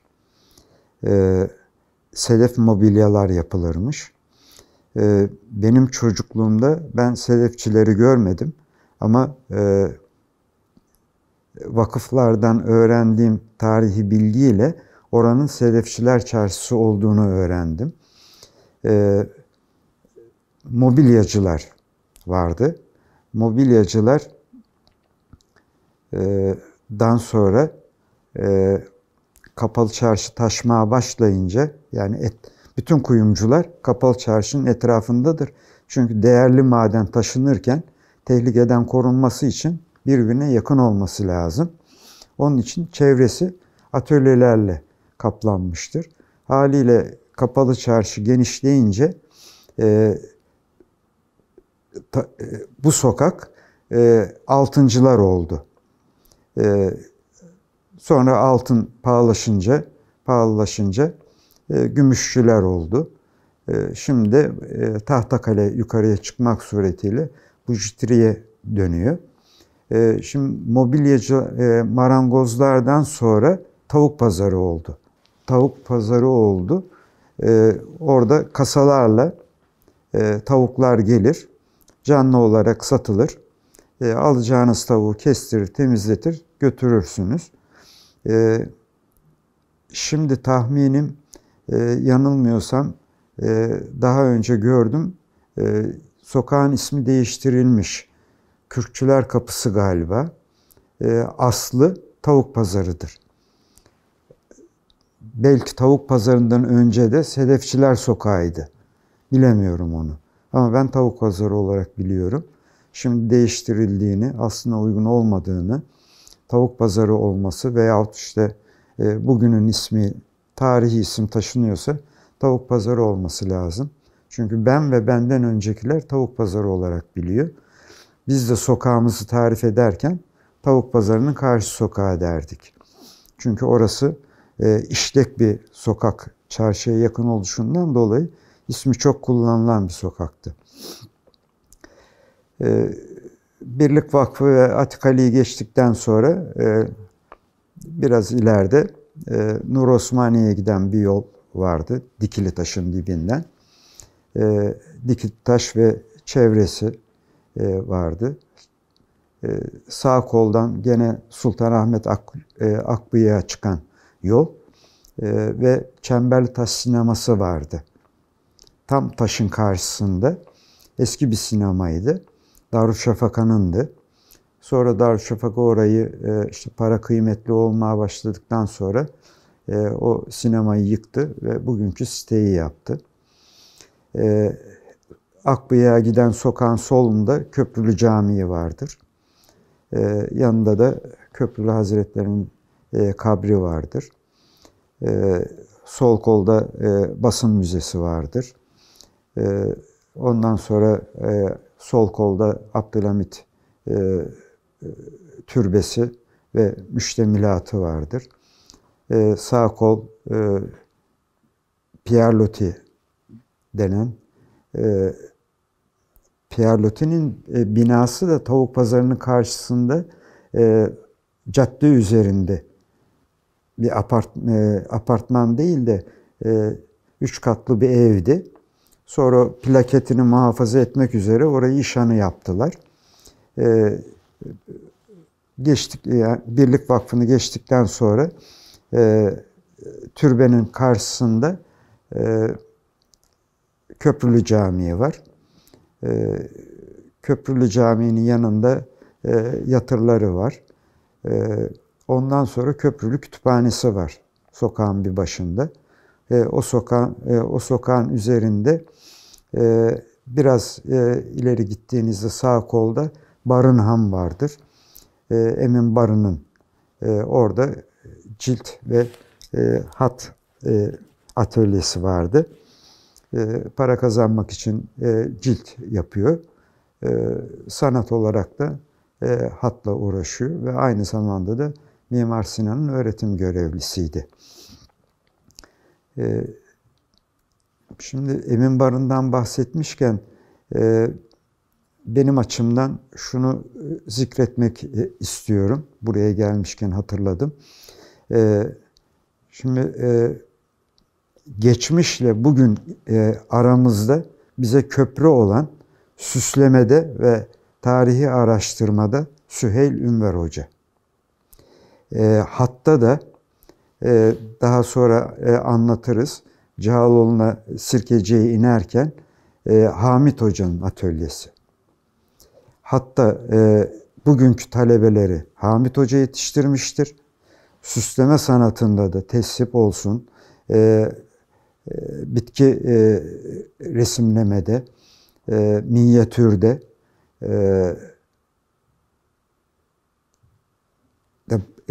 geçmişle bağlantımızı kuran Süheyl Hoca'dır. Süheyl Hoca yazılı, resimli ve talebeli bilgi aktarmıştır.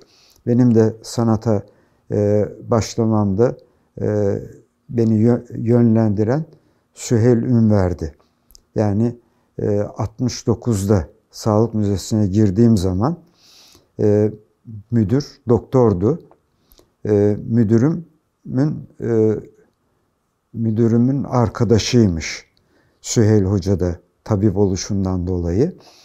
Sen dedi madem bu atölye araştırmalarını yapıp sanatla uğraşıyorsun, seni Süheyl Hoca ile tanıştıracağım dedi. Ama olmadı. Neden? Askerliğim gerekti. Demek ki 1972-73 tarihleri. 74'te askere gittim. 73'te bana müdür bütün şeyi demirbaşı kayıt altına al dedi. Yenileyelim dedi. O işlere giriştim. O beni hem askerliğimi tehir etmeme sebebiyet verdi, hem Süheyl Hoca ile tanışmamama sebep oldu. Ondan sonra da vefat etti. Vasıl olamadık ama kursiyerleri, kardeşleri ve gelinleriyle tanıştım. Görüştük. Halen de herkes kendi alanında birbirini tanıyarak devam ediyor. Bu arada işte Emin Barı'ndan dolayı bu hatırıma geldi. Emin Hoca da Mimar Sinan'da hat yoktu. Hat bölümü yoktu. Onun vasıtasıyla kaligrafi ve hatla Mimar Sinan'da da o bölüm açılmış oldu. Evet, Yeniçerilerde yürüyoruz. Şimdi Yeniçerilerde sokağımızdan biraz tekrar hatırladığım için geri dönmek istiyorum. Evimiz Cumbalıydı. Cumba'ya çıktığınız zaman 1 metrekare bir alandı. Cumba'ya çıktığınız zaman Yeniçeriler Caddesi görünürdü. Yani sağlı sollu sokağa hiza alırsanız diyelim 100 metrelik mesafeyi görürdünüz. Yani gençliğimde talebe hareketleri üniversitede olur. Sultanahmet'e devam ederdi. Hep o olayları görürdük. O çatışmaları görürdük. Daha küçük yaşlarda, yani 10 yaşlarımda filan herhalde, biz haşarı çocuktuk ailede. Kardeşimle filan dövüşürdük, ederdik. Annemin annesinin annesi vardı, Haminnem. Haminle derdik. Onun eşi Çanakkale'ye gitmiş. Ondan sonra hiçbir haber yok. Bizim yaramazlık yapmayalım, birbirimizle yetişmeyelim diye bize alırdı. Gelin bak size hikaye anlatayım derdi. Orada o Çanakkale Savaşı sırasında babam yanına almış Hamine'mi. Bizimle kalıyor. Orada otururmuş bizden önce o Cumba'da. Çanakkale Harbi oluyor. Şehitler top arabasına bindiriliyor Çanakkale'den. Sarayburnu'na gemiyle geliyor. Sarayburnu'ndan top arabasına bindiriliyor. Gülhane Parkı'nın içinden tramvay yoluna, Yeniçeri Divan Yolu Caddesi'ne çıkıyor ve oradan Sultanahmet, Çemberlitaş ve Fındıkzade Topkapı Şehitliği'ne gidiyor. Şimdi bizden önce otururmuş hep orada. Dedem acaba hangi top arabasında geçiyor? Onları hayal edermiş. Günlerini öyle geçirirmiş. Anlatırdı, top arabalı şehit aynen kıyafetiyle, kanıyla top arabasına konuyor. Top arabasından süzülüyor o kanlar. Top arabasının altına birikirmiş, böyle öbek olurmuş. Top arabası geçerken bir arkadaki dingiliyle o kanı yayarmış. Ve sonradan birkaç sene sonra şehit olduğunu öğrenmiş eşinin. Belki işte şehit maaşı bağlarlar da torunlarıma harçlık veririm diye hep bu ümitle ömrünü tamamladı. Ama ispat edilemediği için, şahit bulunamadığı için emekli maaşını, şehit maaşı alamadı. Yeniçeriler Caddesi'nin Sarayburnu'ndan Topkapı'ya kadar hikayesi bu. Hani Akif diyor ya, kanla hercümerç oldu. O kan toprakla hercümerç oldu. Onun için o cadde çok mübarektir. Ve çok meczubu vardır o caddenin. Şimdi hatırıma geldi. Çolak Enver vardı. Sultanahmet'le Beyazıt arasında gider gelir, bütün günü öyle geçerdi. Bir kolu çolaktı, bir ayağı da çolaktı. Agabege 10 kuruş, İgabege 10 kuruş böyle giderdi, yardım toplardı. Sonraları buna musallat olan bir meczup daha çıktı ortaya.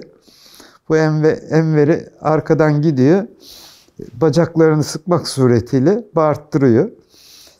O da onu kovalıyor, o kaçıyor filan. Böyle oradaki esnafa olurdu, eğlence olurdu. Ondan sonra o Enver'den sonra Döner Dünya çıktı. İri yarı bir adamdı. Hep elleri böyle arkadan kelepçeli. Bu vaziyette dimdik yürürdü. Son zamanlarda öğrendim. Gedikpaşa'dan Kumkapı'ya indiğinizde o Kumkapı'da solda bir cami var. O caminin avlusunda tabutun içinde yatarmış. Gündüzleri çıkıyor. Gene Beyazıt'ta Sultanahmet arasında yürüyor ve bütün gördüğü direği arkasına alıyor bu vaziyette. Direğin etrafında dönüyor. Arkası direğe dayalı. O yüzden de ona Döner Dünya demişler. Şimdi halihazırda gene aynı caminin tabutunda yatan biri var. Yeşil elbiseyle dolaşıyor. Takkesi başında, paçaları sıvalı. Hiç eksik olmadı. O Döner Dünya'dan sonra Aydo çıktı. Aydo Elazığlı. Beyazıt'ta o Süpürgeci Han'da galiba kalıyormuş. O da bir gaz tenekesi, bir tüp ve bir çaydanlıkla bütün gün dolaşır. O daha çok Fatih'le Sultanahmet arasında, Eminönü arasında dolaşıyor. Temiz, tertipli, Elazığ kıyafetiyle dolaşan ve saçları uzun, buradan dimdik yapmış vaziyette, buradan sıkmış, dimdik durur tepesinde saçları. O aydo dolaşırdı. Dinlendiği bir yerde o tenekenin içine tüpünü koyar, çayını demler, çayını içer. Ve Abdullah Işıklar'ın dükkanına uğrar. Şöyle bir hatıra var orada. Abdullah Bey'den dinledim. Bir akşam üzeri Abdullah Bey dükkanı kapatıyor. Kepengi indirirken aydo geliyor. Diyor, gir içeri aydo diyor. Abdullah diyor. Giriyorlar, oturuyorlar. Konuşuyorlar işte ne konuştularsa filan. Ondan sonra hadi kalk gidelim, dolma pişti diyor. Çıkıyorlar. Abdullah Bey şaşırıyor. Ne dolması filan. Beşiktaş'ta evi. Kapıyı çalıyor. Hanımı açıyor. Şimdi dolmayı indirdim ateşten diyor. Böyle bir hatıra vardı. Onu da aydoyla, meczupla kapattık. Bir günde yakın tarihte Eminönü'nde direğe poşetler ve su şişeleri bağlanmış. İhbar etmişler bomba diye. Ondan sonra polis gelmiş, tertibat almış filan. İndirmişler. Bomba filan değil. Onu aydo yapmış. Gaz tenekesinin üzerine çıkıp kimse görmemiş herhalde. Onun da hatırası öyleydi. Sonra 80 ihtilalinde aydo rahatsız oldu darbeden dolayı. Abdullah beni Elazığ'a gönder demiş. Falanca komutan bana bir cemse verecek demiş. Ve Abdullah Bey de onu eşyalarını cemseye toplamışlar. O şekilde Elazığ'a gittiğini biliyorum. Ve ondan sonra görünmedi. Evet, devam edecek olursak yine Abdülhamit Türbesi'nden sonra yol dörde ayrılıyor. Bir sağ taraftan Sultanahmet'e çıkan, Akbıyık'a çıkan bir yol. Sol taraftan Cağaloğlu Meydanı'na ve vilayete giden sokak. Doğru gittiğinizde de Divan Yolu. Yeniçeriler Caddesi bitiyor. Divan Yolu başlıyor. Divan Yolu'nda o 4 yol ağzında bir binada bir dişçi tanıdığımız vardı. Muayenehanesiydi. Daha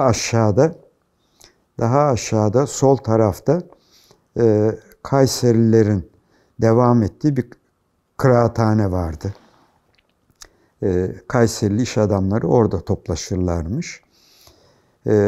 Oraya devam eden Düdükçü Necati Bey. Aynı zamanda neyzen. TRT'de de halk türküleri programı yapan bir kişiydi.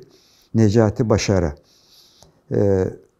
Bu TRT'nin kaydında vardır ama Düdükçü Necati diyorlar. Hep cebinde düdük taşır. Karababa'ya da gelirdi. O da biraz meczuptu. Şöyle bir hatırası var Karababa'da. Bir gün Karababa'ya gelmiş, babam onu karşılıyor. Ayakkabılarını çıkaracak. Bütün kıyafetleri yeni. Takım elbise, yeni ayakkabı falan. Babam da sormuş, hayrola yenilenmişsin falan. İşte hancı tavuğu gibi yolcu bokuyla geçiniyoruz demişti. Ayakkabıyı kıza almış. Takım elbiseyi oğla almış. Buradan da bu söz yaygındı. Çünkü Osmanlı döneminde İpek Yolu üzerinde hanlar vardı. İpek Yolu'nda yolculuk yapan develerle yolculuk yapanlar yoruldukları zaman veyahut gece o hanlarda gecelerlerdi. Üstleri otel gibi odalar, altta da hayvanların bağlandığı kervansaray diyorlar şimdi. Oraya hayvanlarını bağlıyorlar. Hancının da tavukları var. beslediği hayvanlar var. O atlar sabaha kadar işte buğday yiyor. Kakasında da o buğdaylar çıkıyor. O tavuklar da onlarla geçiniyor. Onun için bu söz oradan geliyor. Hancı tavuğu gibi yolcu pistinde geçiniyoruz. Çok zaman kullanıldı bu. Bu Necati Bey devalüasyon olmuştu. Gene kendi anlatıyor. Devalüasyon olduğunda bu dişçi arkadaşı tanıyor. Her gün onun önünden geçip şeye gidiyor. O Kayserilerin kıraathanesine gidiyor. Orada sohbetler ediyorlar. Giderken o dişçinin önünden geçermiş. Ondan sonra dişçi de ona para atarmış. O da biraz şeyiyle çalarmış. Düdüğüyle. Bu Necati Başar'a Niksar'ın Fidanları türküsü var. Onun bestekarı. Onu da ben sordum. Şınanay yavrum şınanay. Nereden geliyor? Nakarattaki. Şınanan şuymuş. Eskiden köyde at arabaları vardı ve at arabalarının tekerleğin göbeğinde sarı dingilin gireceği yuva vardı. O yuva dingile giriyor ve dönüyor.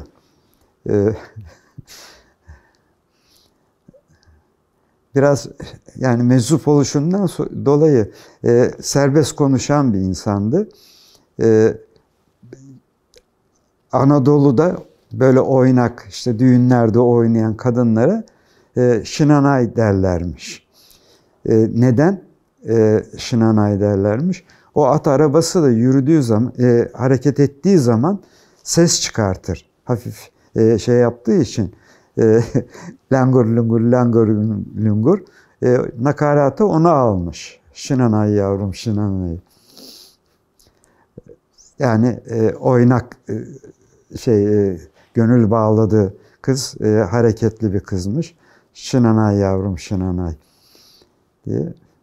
Şimdi her sabah o dişçiye çalarmış. O da bahşiş atarmış.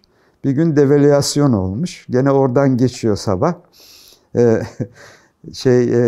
Dişçi 25 kuruş atmış. O da eliyle nah demiş.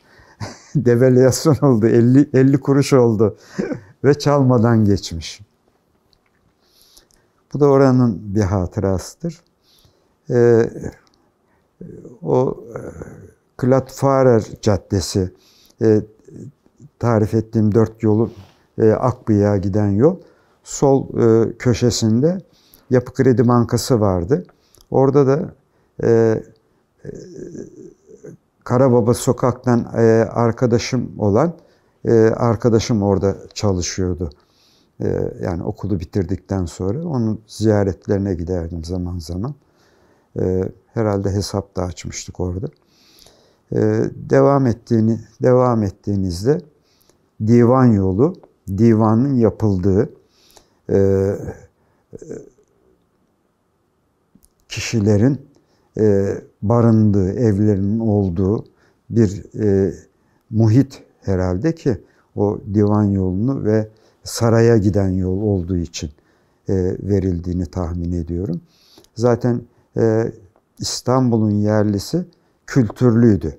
Yani okulda okumasa bile eve özel öğretmen gelir, yetiştirilirdi. Müzik olsun, kültür olsun, sanat olsun, bu şekilde yabancı dil olsun, bu şekilde öğrenirlerdi. Ve çok evlerde de fasıllar, sohbetler olurdu. Eski kültürümüz böyleydi. Yani komşuluklar böyle olurdu. Bir evde, o sokakta, o mahallede bir toplantı oluyorsa erkekleri gider o sohbete katılırdı. Şimdi sohbet açılmışken önemli bir konu Beyazıt Meydanı ile ilgili. Orada bir köşe var. o köşeyi tarif edeyim size. İbnül Emin Mahmud Kemal Bey, İstanbul Üniversitesi'nin danışmanıydı. Tecrübesinden, kültüründen dolayı. İbnül Emin Mahmud Kemal Bey'in Beyazıt'tan Bakırcılar Caddesi, nasıl tarif edeyim? Beyazıt Meydanı'ndan Kapalı Çarşı'nın Beyazıt kapısını sağınıza alarak ilerlediğinizde dar bir yol sizi sahafların altında dar bir yol üniversitenin duvarına çıkarır. O cadde Bakırcılar Caddesi. Kalaycılar, bakır yapımcıları hep o sokaktaydı. O sokakta da küçük bir Neyzenler kahvesi vardı. O Neyzenler kahvesine de ney çalanların toplanma alanıydı ki tahmin ediyorum oradaki sohbetler, toplantılar genişleyince Marmara Kıraathanesi'ne taşınıldı. O Bakırcılar sokağını bitirdiniz. Üniversitenin alt duvarından sokağı bitirir bitirmez sağa dönüyorsunuz. Sağdan tekrar sola dönüyorsunuz. Biraz ilerlediğinizde orada şimdi İbnül Emin İşhanı var. Orası İbnül Emin Mahmud Kemal Bey'in konağıydı. Çok önemli o dönemin kültür merkezi. Şimdi buradan babama, yani orayı anlatabilmem için babamdan da Fatih Camii'nin Atpazarı tarafından çıktığınızda sizi Haliç'e götüren yol Haydar'dan geçer. Haydar'a gelmeden sağ kolda Tahira dergahı vardır. Ve orada müştemilatında Selahaddin Uşşaki Hazretleri yatar. Ondan dolayı da orası bilinir ve önemlidir. Oraya da gelmeden önce gene babamla şu bağlantıyı kurabiliriz. Fatih Camii'nin alt taraf Atpazarı tarafından Çarşamba'ya doğru devam ederseniz o Çarşamba Pazarı'nın kurulduğu kısmın yolun ortasından sağa inerseniz orada Darüşşafaka Lisesi vardı. Şimdi eğitim görmüyor orası. Herhalde tarihi olduğu için muhafaza ediliyor.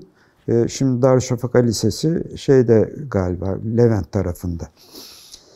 Babam Darüşşafaka'da okuyordu. İlkokulu İskilip'te bitirdikten sonra abisi tarafından halası İstanbul'da variyetli bir aile. Hala bu çocuk okusun, sana dua etsin, sen bunu himayene al diyor ve babamı İstanbul'a yolluyor. İstanbul'a halasının yanına geliyor. Halasının kocası da Ayasofya dersi amlarından. Yani öğretim görevlisi. Çok yerleri var İstanbul'da. Halası Çarşıkapı'da Karababa Türbe Sokak'ta tarif ettiğimiz evde oturuyor ve yanına alıyor. Babam hafta arası okulda derslerine katılıyor. Okulun yurdunda kalıyor. Cumartesi, pazar halasının yanına geliyor. Şimdi Darüşşafaka'dayken Darüşşafaka yetim okulu. Annesi babası olmayanların devlet onları o yuvada eğitimlerini sağlıyor. Haliyle hocalar da seçme hocalar. İşte Hattat Sami Efendiler, edebiyatçı şair Hüseyin Siretler. Bunlar hep bu okulun hocaları. Bu hocalar da talebe psikolojisini öğrenmiş hocalar. Onun için bütün talebe hocaların kontrolü altında. Yani okul bir laboratuvar, hocalar laborant, talebeler materyal. Bu şekilde ileriye adam yetiştirmek için kurulan bir düzeni anlatıyorum. Bugün yeni bunun altyapıları hazırlanıyor meslek okullarıyla. Kütüphane memuru Ahmet Hamdi Efendi tarafından babam takibe alınıyor. Ve babam okulda da haşarıymış. Yani hareketli, ele avuca sığmazmış. Bizlere de babadan intikal ediyor herhalde. Hocalara dikkat edin bu çocuğa diye. Mesela kimya hocası Zeki Alasya'nın babası. Kimya dersinde simya ilminden anlatırmış. Talebenin ilgisini çekmek için. Çünkü meraklı bir mevzudur. Talebeye o altınsız altın yapmayı anlatırmış. Talebe onları not alırmış. Yani ayrı bir ders defteri var. Bir de eskiden kitap yoktu. Sarı defterler, saman kağıt defterler vardı. Hocanın anlattığı not edilirdi. Evde de ondan çalışılırdı. Yani bugünkü parşömen kağıt bile yok. Saman kağıtlarda eğitim yapılırdı. Hatta elektrik yok. Mum ışığında, gaz lambasında çalışırdı talebeler. Babam da not alıyor. Hatta şöyle açılan bir defteri vardı, sarı yapraklı. Altın nasıl yapılır? Onları not almış. Ve bir müddet sonra hoca teneffüste babamı çağırıyor. Ahmet diyor, niye not alıyorsun simyayı diyor. Hocam diyor, en kıymetli maden diyor. Yani zengin olmak için altın yapmayı öğreneceğim. Onun için not alıyorum. Hocası şu ibretli sözü söylüyor. Ahmet diyor, sen bırak altını aramayı diyor. Altının sahibini elde etmeye bak diyor. Çok ibretli bir söz. Yani gelecekte onun tabi olacağı tasavvufi yolu tarif ediyor. Ve hocalar birbirlerine bu bilgileri aktarıyorlar. Neticede Ahmet Hamdi Efendi'ye gidiyor. Ahmet Hamdi Efendi babamı ele alıyor. Ve bir altyapı olarak tekke terbiyesini almak için okula yakın olan Tahir Ağa dergahının şeyhini tanıyormuş. Oraya havale ediyor. Oraya git diyor. Babam oraya gidiyor. Mevzu çok genişliyor ama yani bu tarih için önemli bu. Bugüne belki ışık tutar. Nitekim yani ben bu bilgileri Milli Eğitim Bakanımıza anlattım ve bugünkü meslek liseleri ve sanat liseleri bu açılımdan gidiyor temelinde. Ve babam ders harici Tahir Ağa dergahına gidiyor. Tahir Ağa dergahında işte hizmet etmek suretiyle tanınmaya başlıyor. Şimdi bu tekkelerin belli günleri oluyordu. O günlerde ekabir, kalburüstü insanlar bu programları biliyordu ve her günler o toplantılara katılıyordu. Bu da kültürlerine, bilgilerine çok şeyler katıyordu. Orada babam İbnül Emin Mahmud Kemal Bey ile de tanışıyor ve davet ediyor. Tahira'nın daha sonraki kısımları belki ileriki konuşmalarımızda mevzu olur. Buradan İbnül Emin Mahmud Kemal Bey'in davetini almak suretiyle bu sefer İbnül Emin Mahmud Kemal Bey'in köşkünde de hizmete gidiyor. Ve oraya da kalburüstü, yani üst düzey, bugün işte profesör, akademisyen düzeyinde kişiler devam ediyor.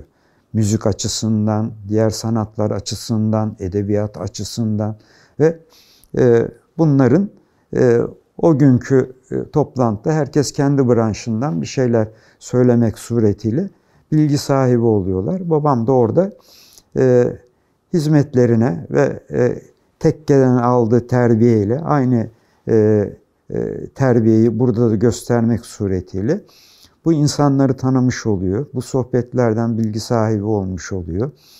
Benim hafızam zayıf olduğu için pek isimler, kitaplar aklımda kalmıyor.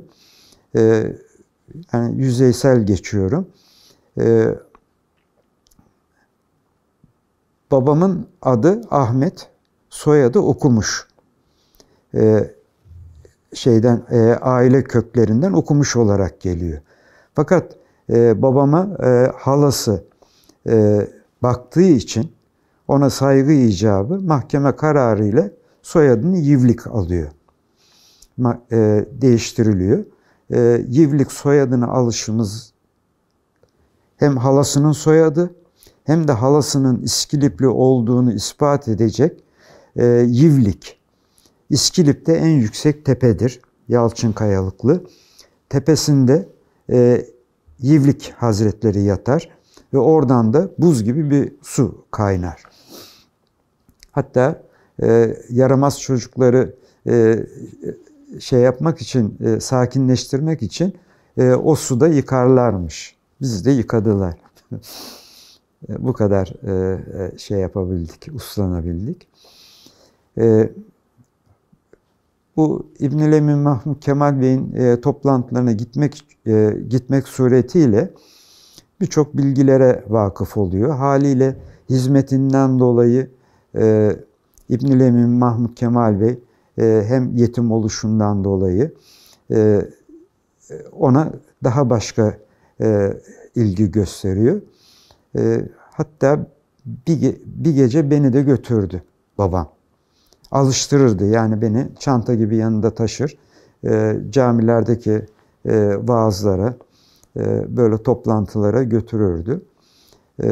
Ki ben yani kardeşlerimin içinde en büyük olduğum için yani beni eğitmekle kardeşlerime örnek olayım diye.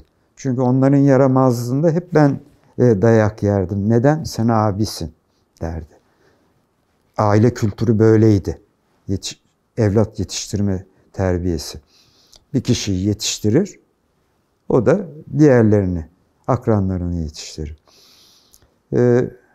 Böyle bir gün babam İbnül Emin Mahmud Kemal Bey'i merak ediyor. Yani düşünüyor. İşte nedir falan, işte derinlerine iniyor. Ve bir gece rüyasında Evlad-ı Resul'ün listesi veriliyor. En altta kırmızıyla İbnül Emin Mahmud Kemal Bey yazıyor. Ve bir de bu gerçek ortaya çıkmış oluyor. Yani hem kültür ve ilim hazinesi hem de Evlad-ı Resul'den geliyor. Böyle bir insanmış.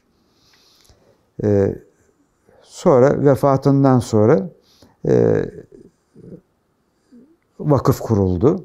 O vakıfta işte orayı zaten köşk olarak kalamazdı, iş merkezinin merkezi. Orayı da bir işhanı yapmak suretiyle o vakıfa gelir irade edildi.